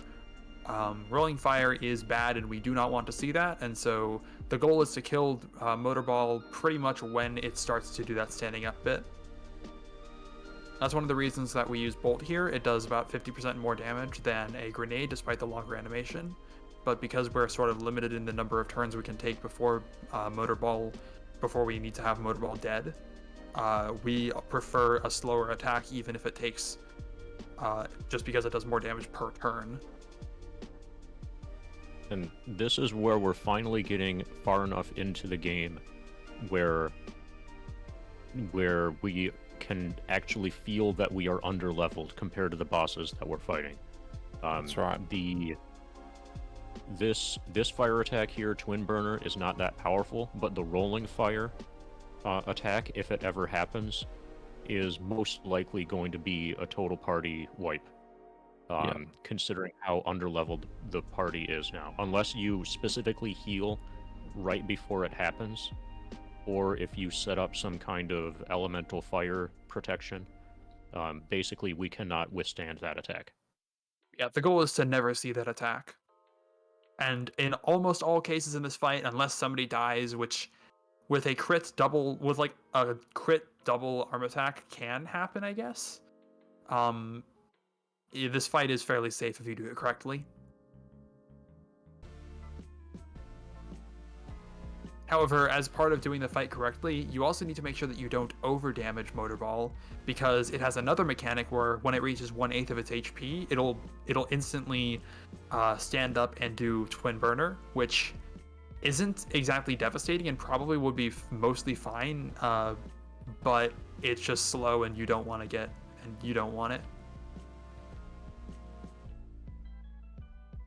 And at least in some situations you can die from that, or at least some characters can die from that. So I was just going to say Boosted Tie might catch up on RJ. We saw RJ get 4 double arm attacks. Boosted Tie only got 1 double and a single, so... That's not a whole lot faster, though. Not a whole lot faster, but... RJ's coming up on Barrett's skip now. We're going to do a paralysis dodge with the exiting Midgard trigger and Barrett's text box. He's got it. And by ending Barrett's dialogue, we get to gain control and pass right through the exit trigger. So this is the world map. We are now going to be setting up for the big glitch. First, by making whoever was asking about the big glitch, we are on our way now. Yeah, you might want to start paying attention. So we made a save file, that's important. And now we're going to do the less big glitch. We're going on our way to the Chocobo Ranch to do the less big glitch, the newly discovered Calm skip, which is going to allow us to skip but then later return to Calm. Still a pretty big glitch. Yeah. Just less massive.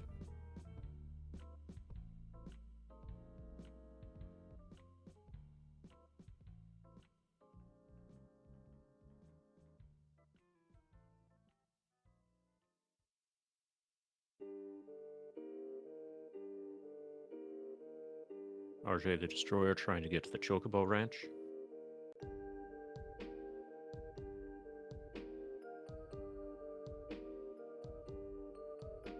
Good.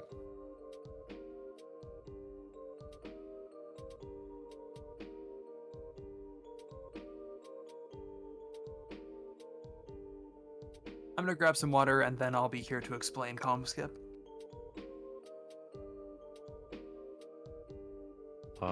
Busutai did not get Barrett skip. So Busutai's got a full heal, but had to waste time on a cutscene.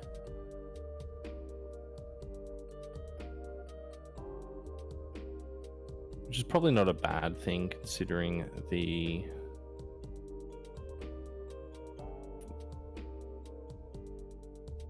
if you don't have enough HP for the next part of the run, it can be problematic.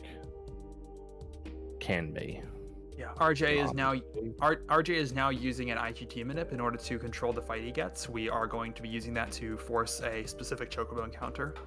Specifically, this one with 2 grass enemies, which is the only chocobo encounter where each of the enemies can be killed in 1 attack. That's really nice. Grenade. That's really nice because especially on ATB weight, we can kill the enemies consistently without needing to feed the chocobo. Calm skip. So, whenever Cloud walks around the overworld is made up of a bunch of triangles because it's a 3D space, and that's how all 3D spaces are made out of in games, basically.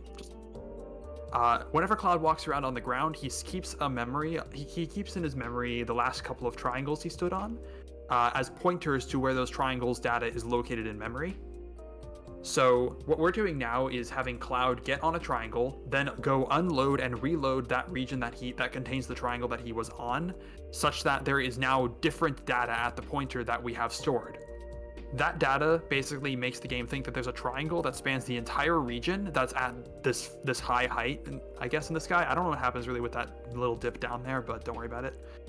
Point is, we can now use that to walk over the mountain and hit a triangle in the region to the left, which stores that as well. We're going to do another sort of corruption of the of our triangle pointers so that we can corrupt both those triangle pointers so that we can fly here and then fly in the region to the left as well. Now, both of these triangles were on our hostile, so hopefully we don't get a soft lock. And we're through. GG. Yeah, good job, RJ. Nice calm skip. So that allows us to pass through the mountain to Calm. That is the big discovery of late last year, which has cut down all categories for this game by quite a significant amount.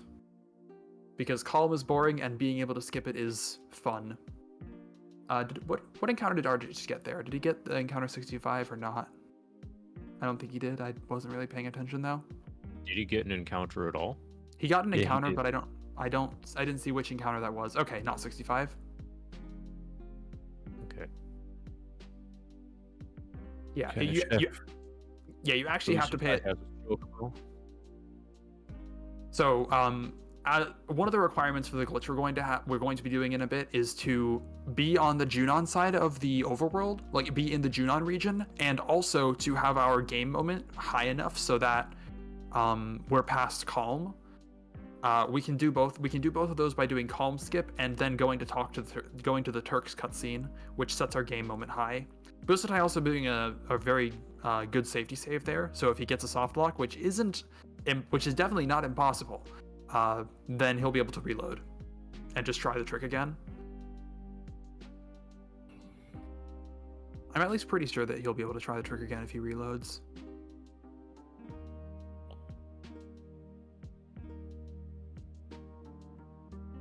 Chef Bomb on his way to the Chocobo Ranch.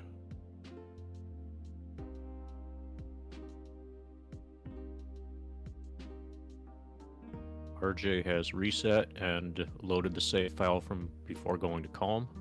I know I said we're skipping Calm, but welcome to Calm.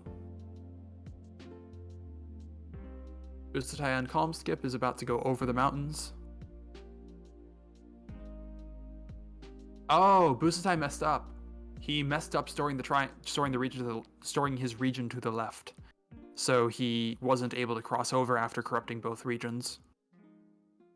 I guess I should call them, I'm starting to call them chunks now. That's a better term, but basically the world map is divided into a bunch of different chunks, and collision is basically handled independently in each of those chunks. So each chunk stores all of its triangles, and the game only checks for triangles within that chunk. Close call with the Zolom there. Yeah, you also have to worry about the Zolom just because you also have to worry about the Zolom because reloading the world map means that you will lose all of this data that you're setting up, and battles reload the world map. And that's actually the reason why we would soft lock if we happen to get an encounter on the way to the Chocobo Ranch, or on the way to Junon. What am I saying? Is because we're currently on ground that doesn't really exist, and so once we reload the world map, it stops existing. And okay, good. I didn't have to talk about that more. If we were, yeah, besides through, that didn't happen to him, luckily. But if we were to get an encounter in the middle of the mountain, the ground that we are using to cross over suddenly stops existing, and there is no ground below us anymore, and so the game just it just prevents us from moving.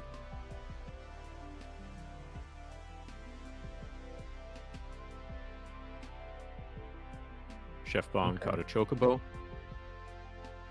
RJ getting the perfect Sephiroth fight, or near perfect Sephiroth fight. No life 2s.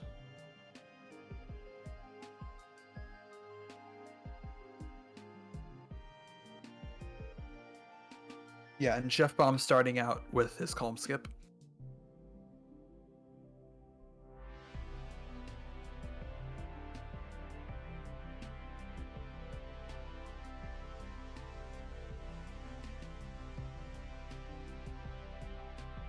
I didn't really soft lock. Actually, I think he might have soft locked, but not do it to an encounter. As I said, Cloud stores triangles, but he can only actually remember 6 triangles. And so once he got stuck in the mountain just because he failed to store the triangle to the left. He's failed to store the triangle in the region to the left of him, so when he was trying to travel to the left, that region was normal, and so he was not able to cross over into that region. And once he walked up and pushed up against the left region too much, he kept storing triangles in that region. I should still be calling it. I should call it chunk again, just to be more clear, because I guess a region could be considered the different world map regions that generate different battles. Chef Bomb getting through just fine. Hopefully this doesn't mean Zidane gets it, because we have not had a single calm soft lock in this entire tournament. So we have not had a single calm skip soft lock in this entire tournament so far. It's like a approximately 10% chance to happen, so it's not at all impossible. And if anything, it's expected for one of our runners to soft lock.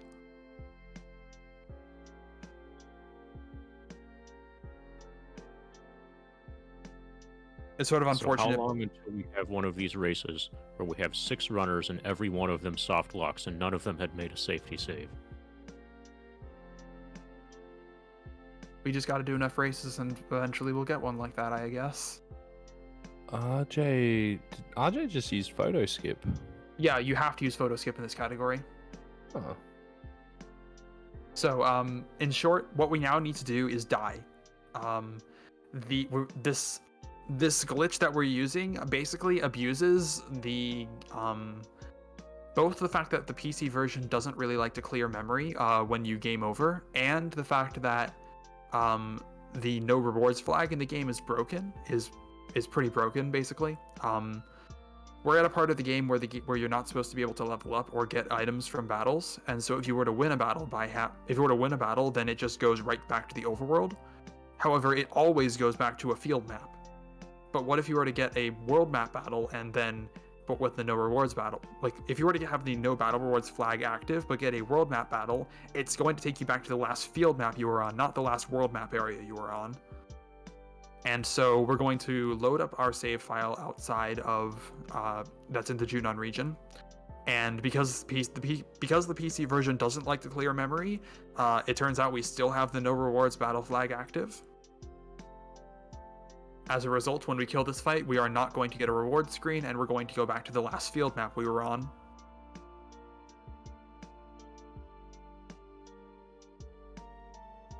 Chocobo ran away from Zidane.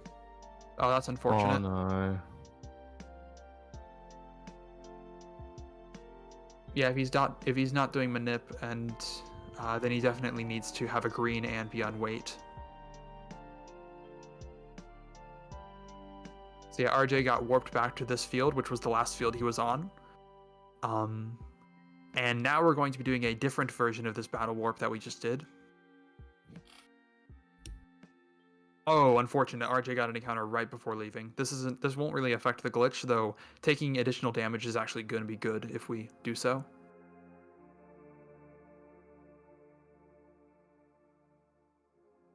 So yeah, RJ's in the overworld, and now we need to go get an encounter and then die to it.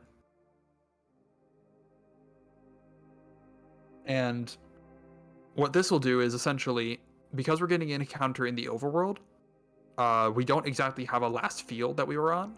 The last field, I guess, was a world map, and sort of as a result of that, we're going to be able to control that last field that we were on. And what controls that field is actually the encounter that is actually the last encounter that we got. So RJ is going to load that save that he made. He made this save here at a specific in-game time, and that is so that we can manipulate the encounter that we get right now. We want to get one specific encounter with 2 bugs and 1 flying dude, or 2 Neurosiphiroths and 1 formula if you want to actually care about names, and he got it. This is encounter number 65.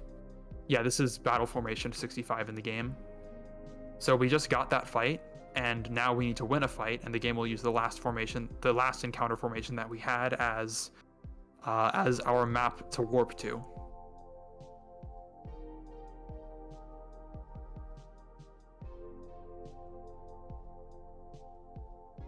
This, I believe, is a good fight to get, though unfortunately the enemy got a turn. And this is a slow turn. Mm-hmm.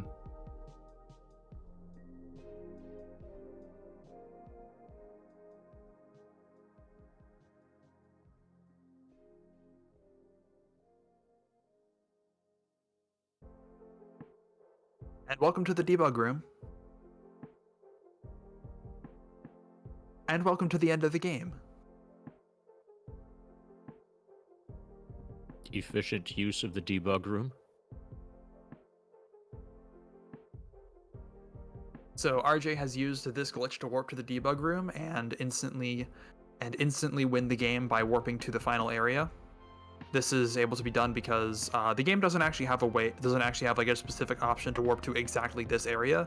It has an option to warp to this field, but not to the cutscene area, but not to like specifically this part of the cutscene. However, it turns out if you hold R1 while you're selecting the option to warp to this field, it does actually change the field so that you warp to this cutscene specifically.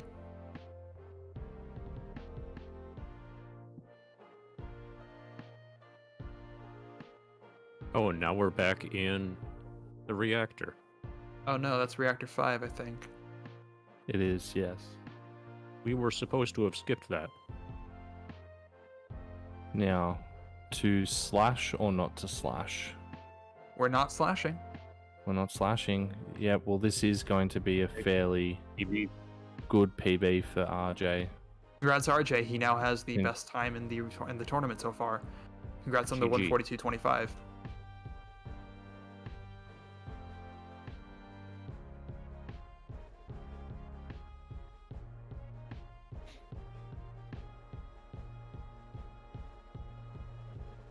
Nice run. Very good, very clean run. Pretty clean all the way through, yeah. So Nice Busatai, elevator. yeah, very good run. Busatai is now finishing up setting up for his debug room warp. Chef Bomb is in the flashback about just doing photo skip, and Zidon is actually doing the old method of calm skip where you got a glitch off the chocobo. You got a glitch with the chocobo that allows you to dismount it anywhere by encountering the Zolom as soon as you step onto the grass area by Mithril Mines. And this is actually the original method that we had discovered to get calm skip. It has a significantly lower soft lock chance, but it's also significantly harder and more annoying to actually perform.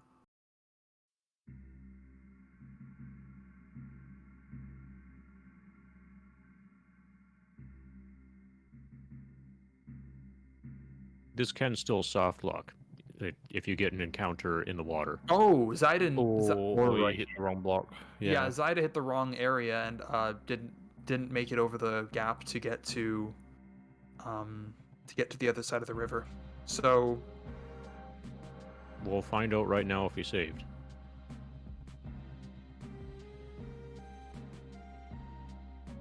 Well, he could just load up the Junon or the outside calm save if absolute worst case. Yeah. So this chocobo reloading from a save, is it still in the glitch state from Yeah, having it been is. solemn? The Okay. glitch state never goes away. In fact, I'm pretty sure that you actually retain the glitch state if you bring a chocobo, or like if you just cross the marsh and never cross back across the marsh. But the glitch state doesn't do anything after you've gone far enough ahead in the game. In fact, I guess the glitch state is sort of the normal state that you're in if you have crossed the marsh. Busatai getting the debug warp, and yeah, Zidon about to hopefully do column skip this time. This version of column skip is significantly easier to perform the actual unloading for because you only have to do a single unload, whereas the new version requires 2. However, the new version doesn't require you to have to dismount the chocobo. What the heck? I thought he just... Huh. Okay, Zidon, I don't know what he's doing now. I don't know what he did. I'm not sure. He definitely didn't go far enough right when doing that, like, before going left there. Pretty sure, at least.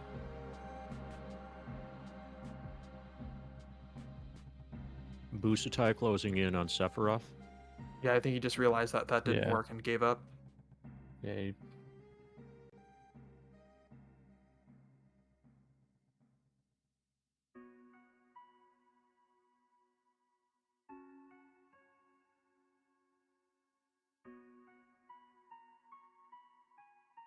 Congratulations on Busatai for the good time as well. GG. Welcome in, RJ. Thanks for Welcome, the raid, RJ. RJ. If you want to, you can join our commentary channel and you can talk with us if you want.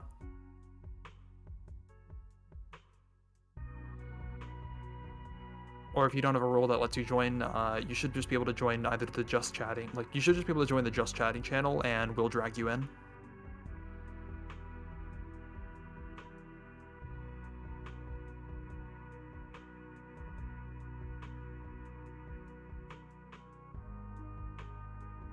Can we get the... Alright. I can say Chef Barn would be close to doing his final manip.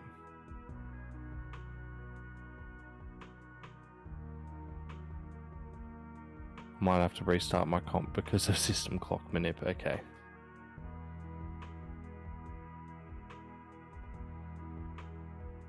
So GG booster tie. I think Zidon's forgetting how to do column skip at this point.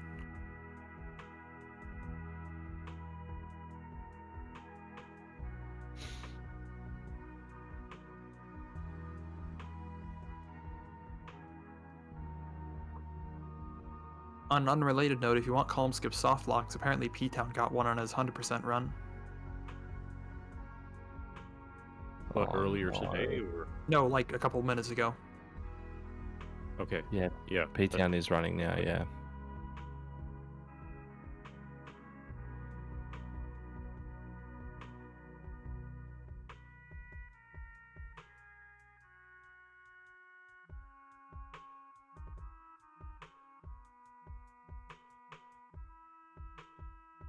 So that was a PB from Busatai.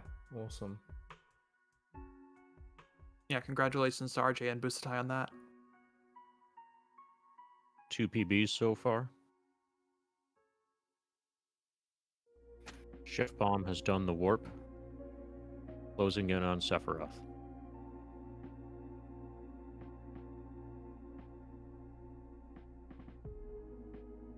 And Zidon Zidon is through. gets the calm skip.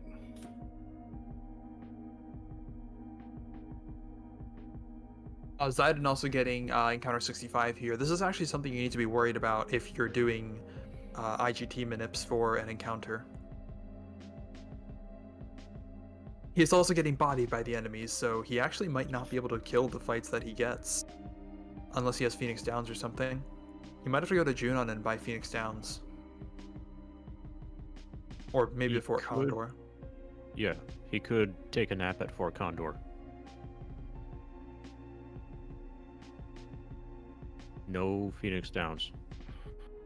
Ooh. GG to Chef Bomb. Finishing with a brave. Welcome to the room. Welcome to the channel, Busatai. If you want to join our commentary, you can join in the Twitch to Play speedrun server. If you're not able to join the commentary room, then you can just join Just Chatting and we'll drag you in. But also GG for the PB. Yeah, GG Busatai.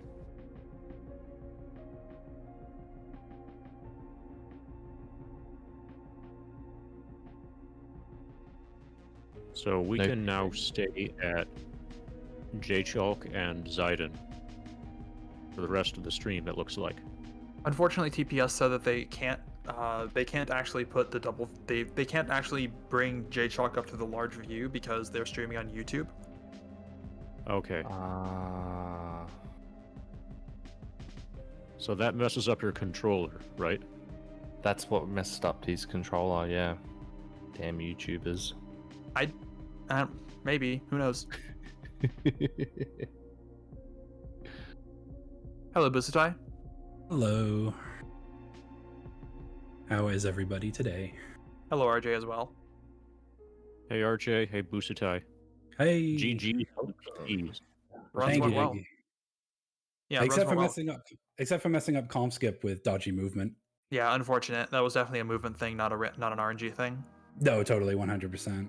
And I knew it too. Thank God I safety saved. Yeah, I thought about safety saving, but when I was on PB phase, I was like, I'll just go for it. Luckily worked out. I told myself all week I'm safety saving there, I'm safety saving there, I'm safety saving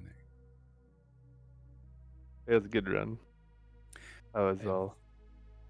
I mean, I've only run this for 2 months, so I'm thrilled. Yeah. You didn't even do like elevator manip, or did you? No system yeah. manip, no Right. LE manip. I don't know how to do those yet. No avalanche naming skip either. I don't know how to do that either yet. It was a YOLO elevator that worked out pretty well. It did. It actually worked out really well. I got no red dudes in the elevator, which is insane.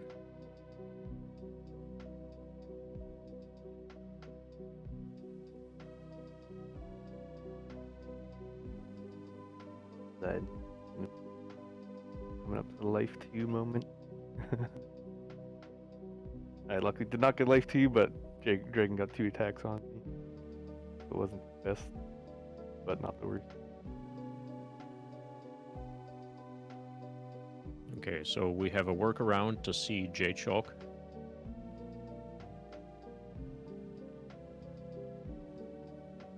Perfect. Alright, so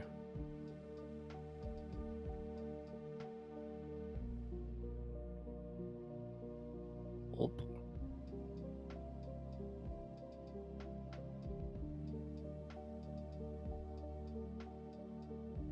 It's official. TPS uses Google Chrome.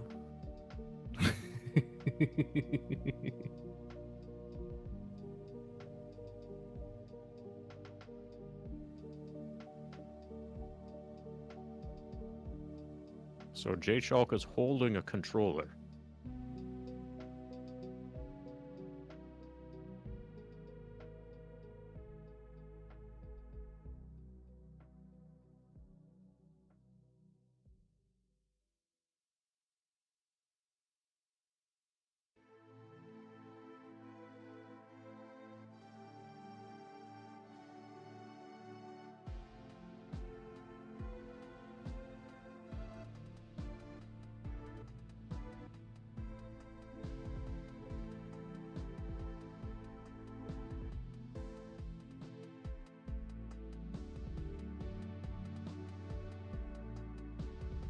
So the biggest remaining suspense thing, actually there are going to be a couple more suspense parts of the run, but the Rufus fight is going to be a big deal. See if we can make it past the dog, not get double crit, not have another reset, and then whether or not J-Chalk can make it through the mountain without getting soft locked. And also, if Zidane can actually kill in the fights with only Barrett alive.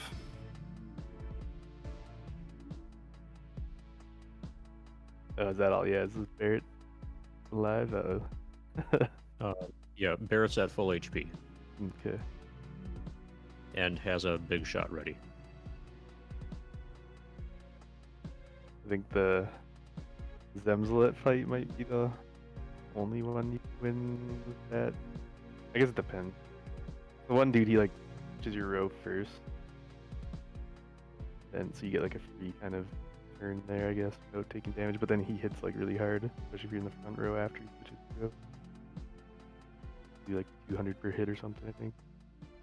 And he has like 300 something HP, so it takes like 3 grenades to kill them. And then the birds just like insta death with one character.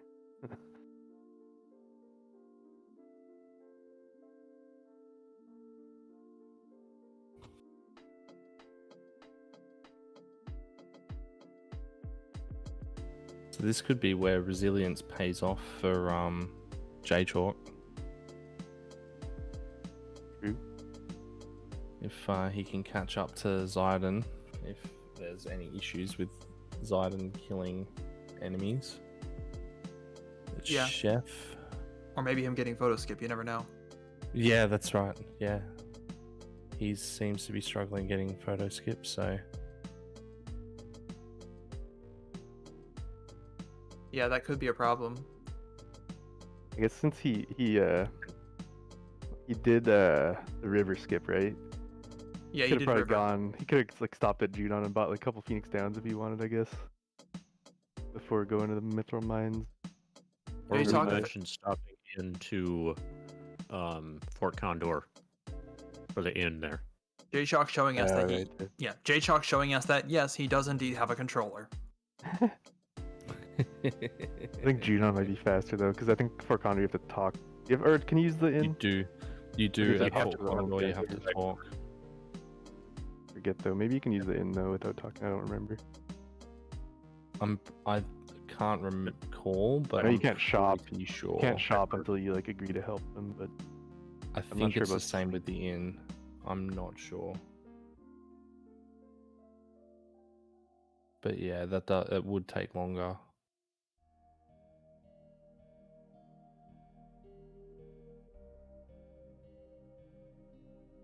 so it's funny how photo skip is like only used basically in this run now, and like no major skips.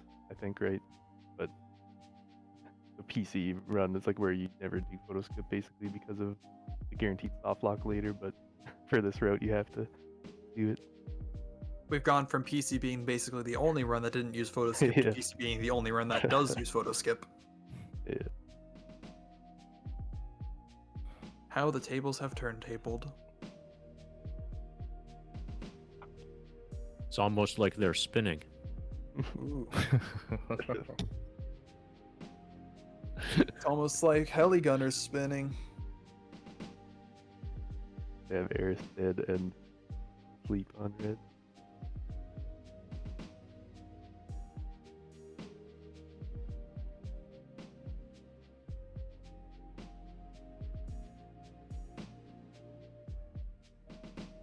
Yes, Zidane is speed running.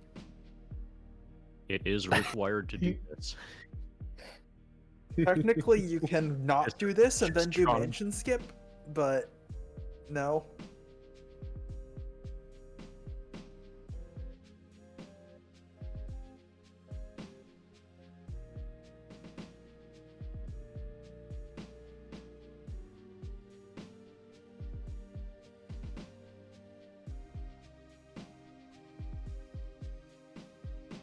Okay, let's see the damage roll against the dog. 147. 147. That's a Beautiful. Or as it looks like with J Chalk's 1x1 gaming aspect ratio, 140 question mark.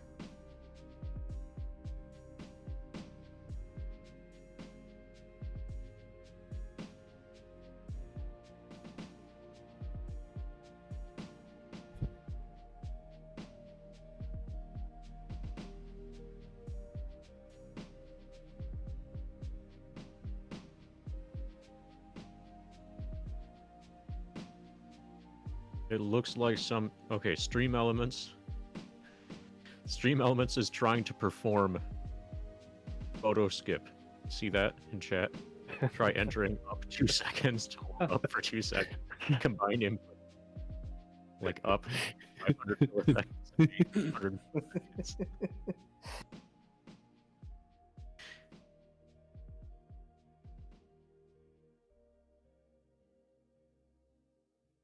Twitch chat is trying to get this done.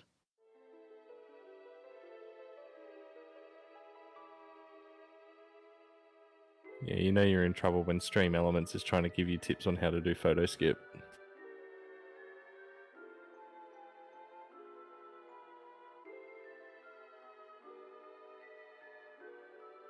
Up 100 milliseconds plus right 100 milliseconds plus circle. Ooh. Oh, Is there it? we go. Uh, Nope. Yep. Yep. Yep. There we Okay. go. Thanks, Oh, Stream He did it. Elements. He did it. Thanks. Yeah. We made it happen.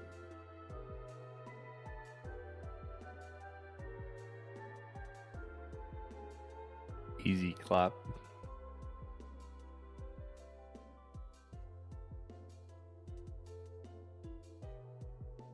Barrett versus the world, but first Cloud versus some flying Some things. stairs. Some.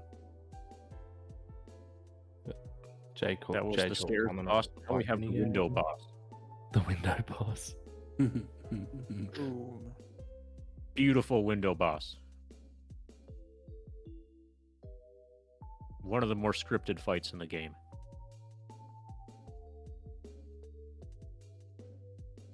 That reminds me, I failed the stairs boss in Tornadoes in my run. We saw you had a good desk corner. Oh yeah. Yeah, with a bit of finesse too. The wriggle going to the corner.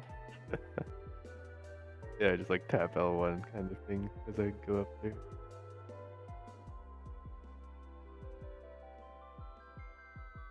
Go Barrett, go. Yeah, hopefully you get the Zemzalet. That's like, although it can still do like Thunderbolt, and that does like 240 damage or something, so that's scary too. But nice to Speaking get of the Zem- Zemzalet, Okay. Good. So should be fine. I think it might take. This needs to hit for like what 142 or 150. Wait, I don't know. that was actually an interesting way to get a double turn there.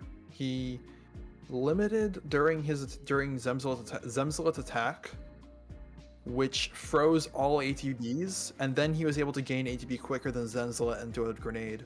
I actually on wait, right? Yeah, actually, I don't know if that was intentional or not, but that was actually a good way to skip a Mhm. Zemzalet turn. Oh god, Barrett, don't die here. That'd be- It's a run. Not like this. Not like Wait, this. yeah, Not like that this. was super scary actually too. Okay, potion. Hey P Town, I'm Yeah. sorry. Yeah, hey P Town, I saw what happened. Unfortunate.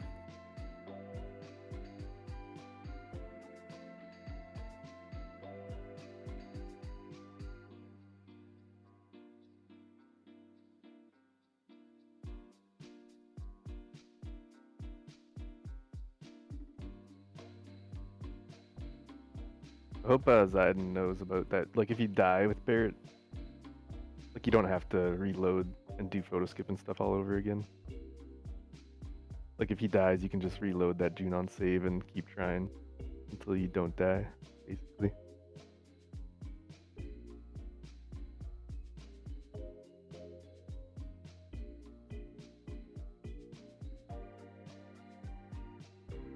I mean, you have to find Encounter 65 again if you don't have a manip, but you can just like reload and keep trying that.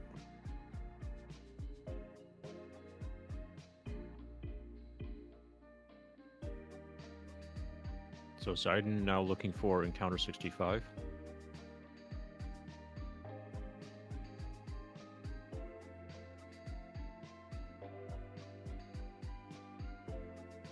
J Chalk is against Motorball. And it won't be too long before J-Chalk is going to be on the world map, and the fun is going to begin over there.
Cloud's HP is looking a little bit scary. Scary And- low, yeah. J-Chalk's fight with Motorball. He's hiding behind his chair. Okay. Oh no. Oh no. Oh no. Oh no. Rolling fire Oh, twin no. murder. Twin murder. Okay, well, that's dead, but Now everybody's HP is scary. Okay. GG. This is a situation where I would skip Barrett. Yeah. Barrett skip. Needs to happen. And looks like Zidane is having trouble getting the right encounter.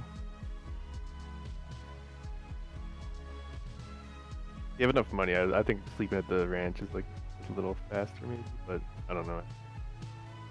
What's Barrett's skip save? Like 30 seconds almost? But the question is, like, if he wants to heal before going through the world map too, because he gets a pincer then. Well, I guess it's not over, because you just let the thief heal something and run away and you can escape.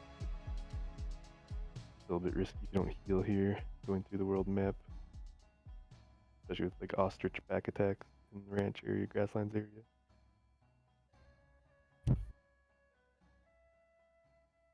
Okay. He's taking the free heal. Yeah. Makes sense.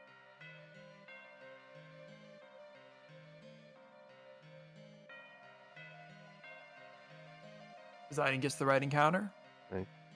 There we go. Now let's hope he gets a good fight after the Barrett doesn't get destroyed.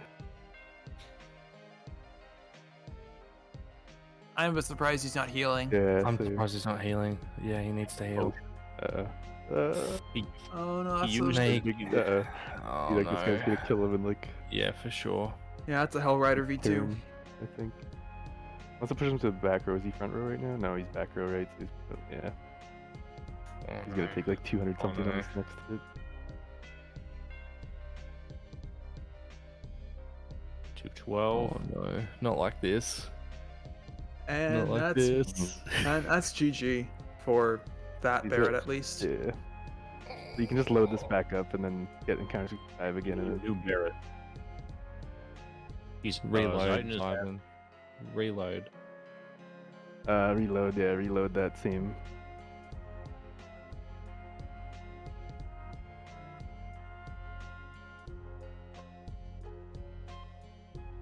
The good news is that we don't have to do photo skip again. That is great news. Yeah. Yeah, so it works like this. If you die, you just have to find proper fight again, run from it, and win the next one.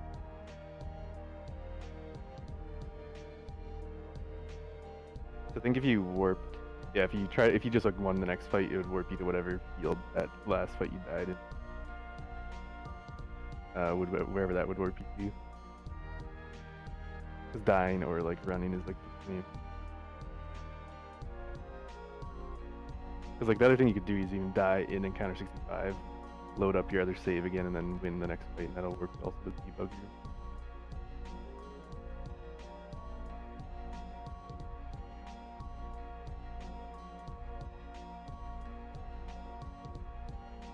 I remember when I did like solo cloud in one run of this before. Get the preemptive Zemzalet again, I already had an IGT save. I just died in encounter 65, load up that IGT to get the preemptive Zemzalet again to win it easily with solo cloud.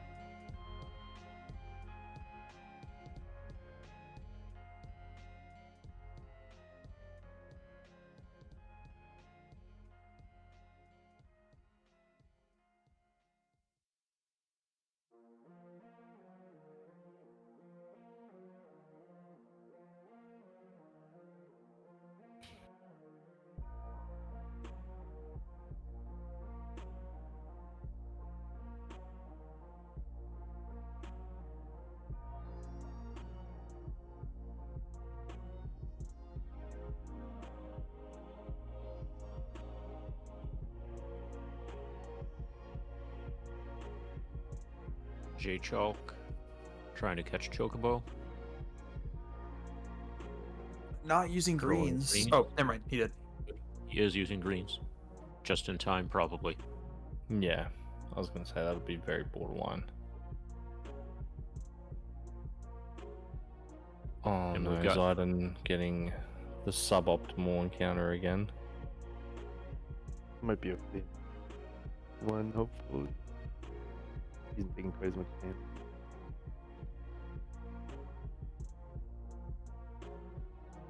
Does Yeah, it make one much more grenade. difference this far into the run for Barrett's level for like big shot damage if you did a naming skip, or is that basically normalized by this point? I think it's normal. Oh, the crit! Oh no way! The crit! 30. Oh no! No. No way. Not like this. Not like this. I think Jeez. Barrett's normal after either after sample or like Heli Gunner.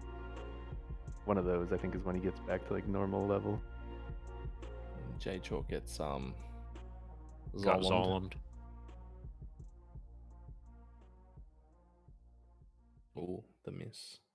He's doing the 1.0 calm skip it looks like because he did the setup for that. Yeah. Interesting that people are using that instead of new calm Mm. skip. I don't think that J-Chalk learned this category until new calm skip was a thing, though. Yeah, because it's definitely less optimal for this route or this run. Yeah. Because you have to run way further to the mine. Arguably, the damage that Zolom does could outweigh that, but not real. Probably not. I think now without, because you don't even get the heal at calm anymore, right? So you're pretty beat up after motor ball usually, so it should be like lower HP usually anyway at this point.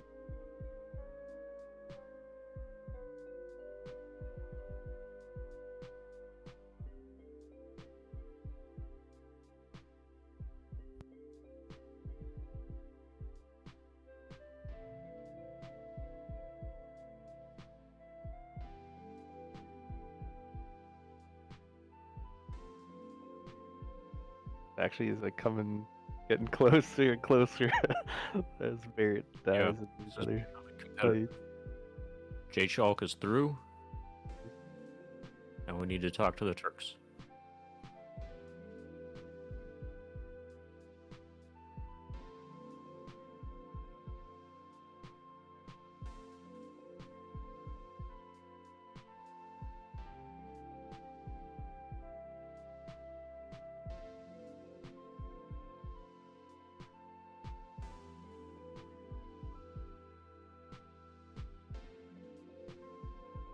Yeah, I got excited for a moment there about the possibility that we might see Yuffie. I don't think you could even J-Chalk. find her here because of Oh yeah, you can't find her no yet. PHS thing and stuff. No like or Yuffie no flag. the Turks I mean thing, right?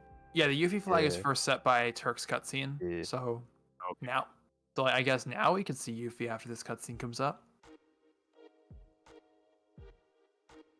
She's based on game moment. It's actually a different flag that's set in 3 different places. It's set at Turk's end of the whatchamacallit, end of the Cargo ship.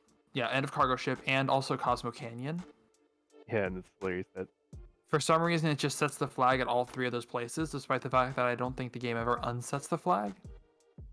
But the fact that the game sets the flag at a place that isn't Turks is actually kind of important for 100%. right. It just, Kind of necessary. I mean, Else you have to 100% would come just down do. here and yeah. Hundo would just go watch the Turks cutscene if that wasn't Yeah. the case, but luckily, because the flag gets set at the end of cargo ship, we don't have to. Hey, Barrett's alive. Finally, Zidane won. finally Nice. made. Congrats. Are those also situations where you get the PHS activated? Actually, they're not Cargo ship is. actually tied. They're not directly tied to PHS activation. It happens to be the case that cargo ship is where you get PHS, but the other two places you don't get PHS. Right, yeah, that's yeah. I was wrong about saying PHS with the com thing, but just a Turk cutscene that like triggers the first. Yeah, it's soon after you're supposed to get the PHS, but that's not where you get the PHS. It's funny too because in like the any percent run of like no slots or like the long runs, two of those like things are skipped now where the Yuffie flag would get activated. The only one now is like the cargo ship one that's left. So if anyone like skipped like the Junon cargo ship sequence, if there's a way to do that, which there might be, You there would could be no like Yuffie findable. like maybe we could do an extended world map chunk glitch to get all the way across the Corel. That would skip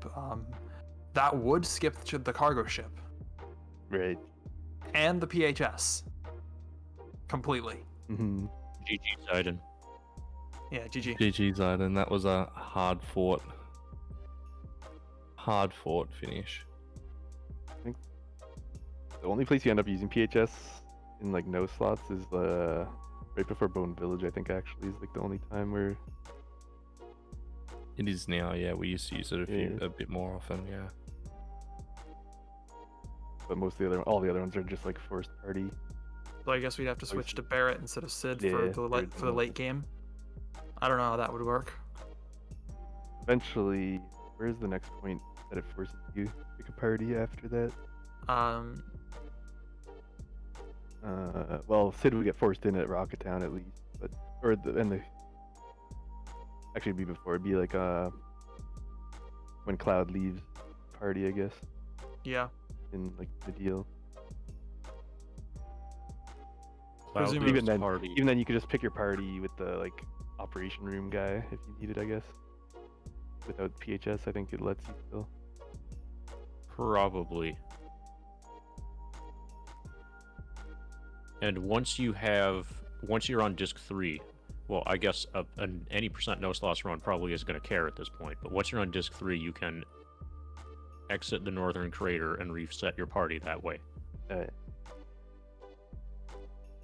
Or if you were really desperate, you could skip Midgar raid skip, because you get to choose your party as you parachute into Midgar. Cloud's dead on.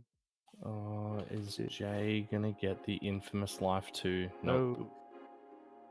Yeah, to be clear, as far as we are aware, there isn't a way to actually cross from Junon to Corel yet. It's in theory you could do that if like you would have to do the old Zola method of column skip so that you get the chocobo flag, catch another chocobo which will also let you get off and back on it, and then use that to cross over from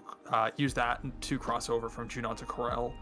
But we don't know how to cross. Like the only thing we can't do of that is cross from Junon to Corel. Great.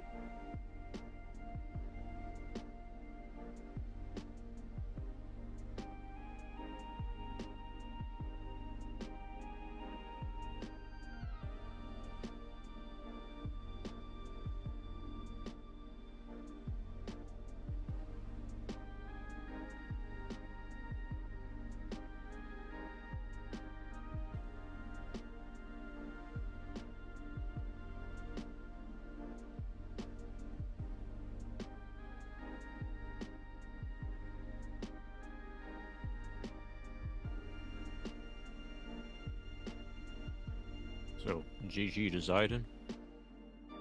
And now we have J Chalk finishing out the race.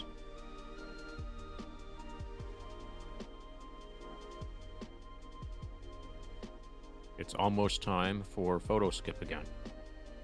Zayden, if you want, you can join the TPS.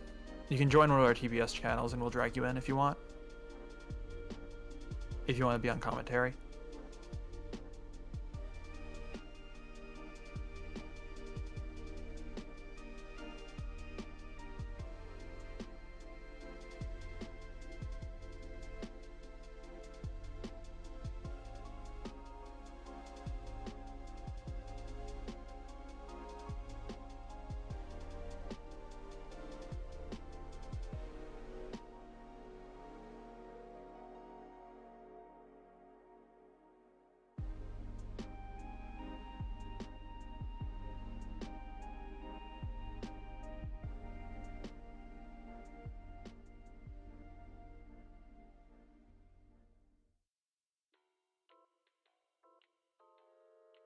Yeah, J Chalk's struggling a bit with the position for photo skip. It is fairly tight. And he gets it. There we go. GG. It's scary when you get the...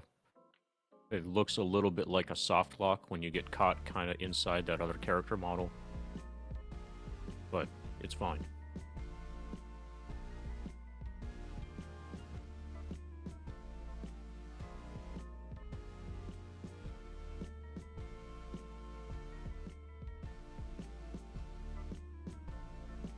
And now we reach the part of the run where young Cloud realizes that he forgot something back in Nibelheim. Or he's just really afraid of heights. I think he maybe knows the bridge is gonna collapse or something. I don't know. If he goes on it. The one who rigged the bridge to collapse. I mean, the bridge doesn't collapse until he gets on it, so in essence, that's true. Yeah, true.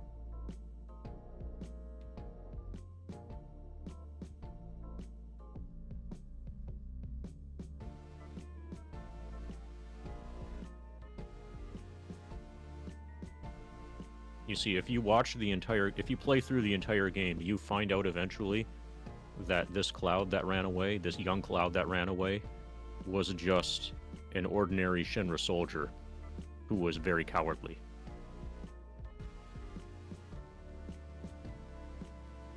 And that's not the first time that he's fallen from a bridge.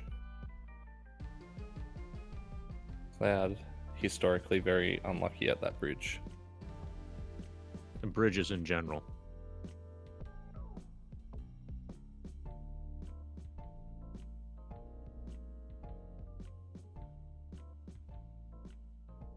I guess you could even say train tracks too, Mhm. which look like roller coasters.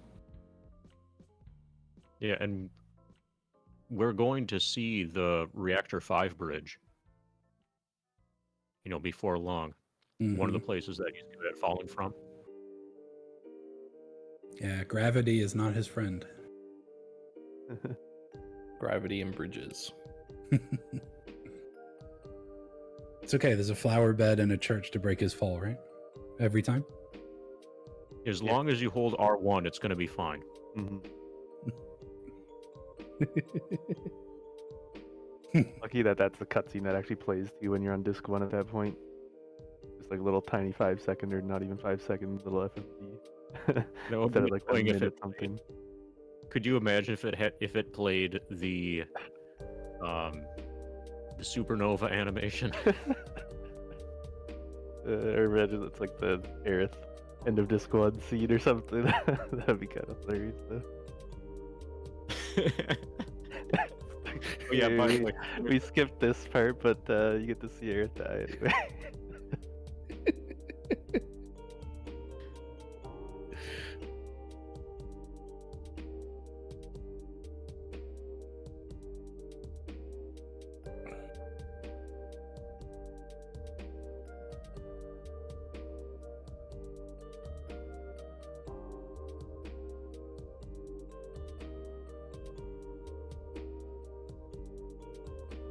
Oh. Not much farming required for Jay for the encounter. Tank 65. Do you have a was Now he we- using IGT minute for that or? Given how this run has gone, I would be amazed if there was Yeah. a manipulation.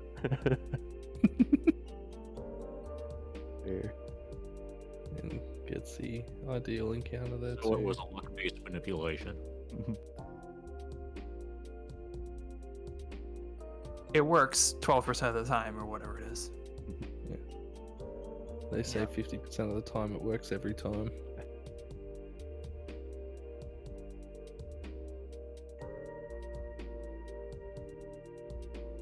Well, in this case, it would be 50% of the time. It works about a quarter of the time.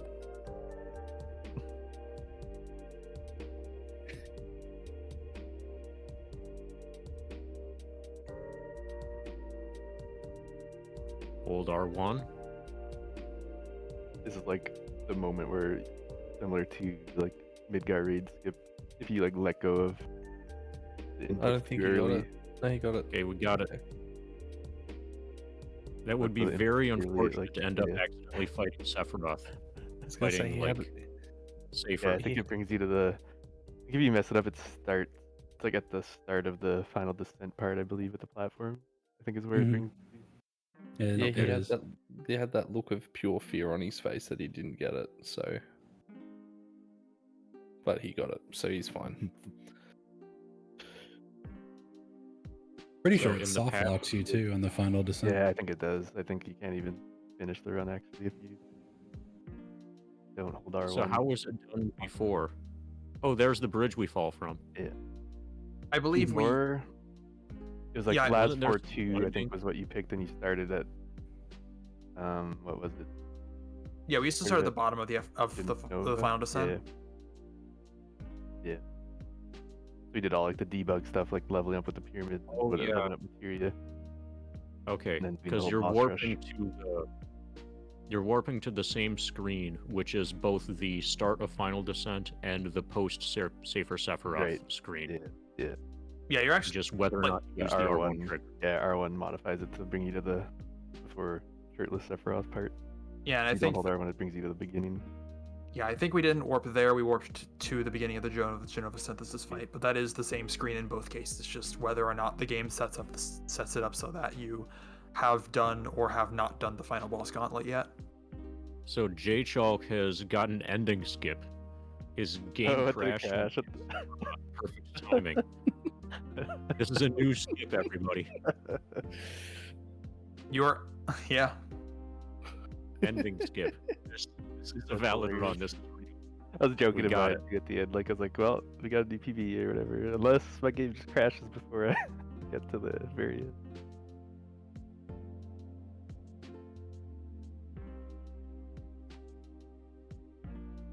So GG J Chalk. Thank you for staying in. Yeah, GG's everybody.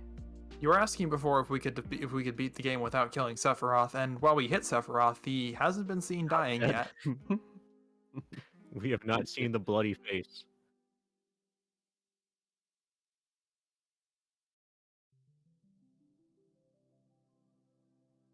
So now we know the answer. Thanks for your contribution to the speedrunning community, J Chalk.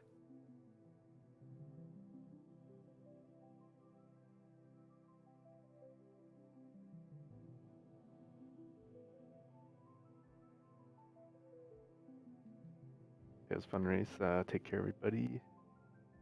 I'm gonna restart my computer and stuff because it's all messed still from like Streamlabs is technically still running or something without running. I don't know. Stupid system clock minute breaking things. Yeah, Yeah, GG everybody. Have a good Yeah. one.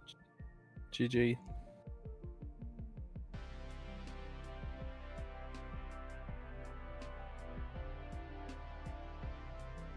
So at some point in the future, I think there's going to be 8 survivors from today's race. No, 4 survivors from today's race and 4 survivors from last week's race.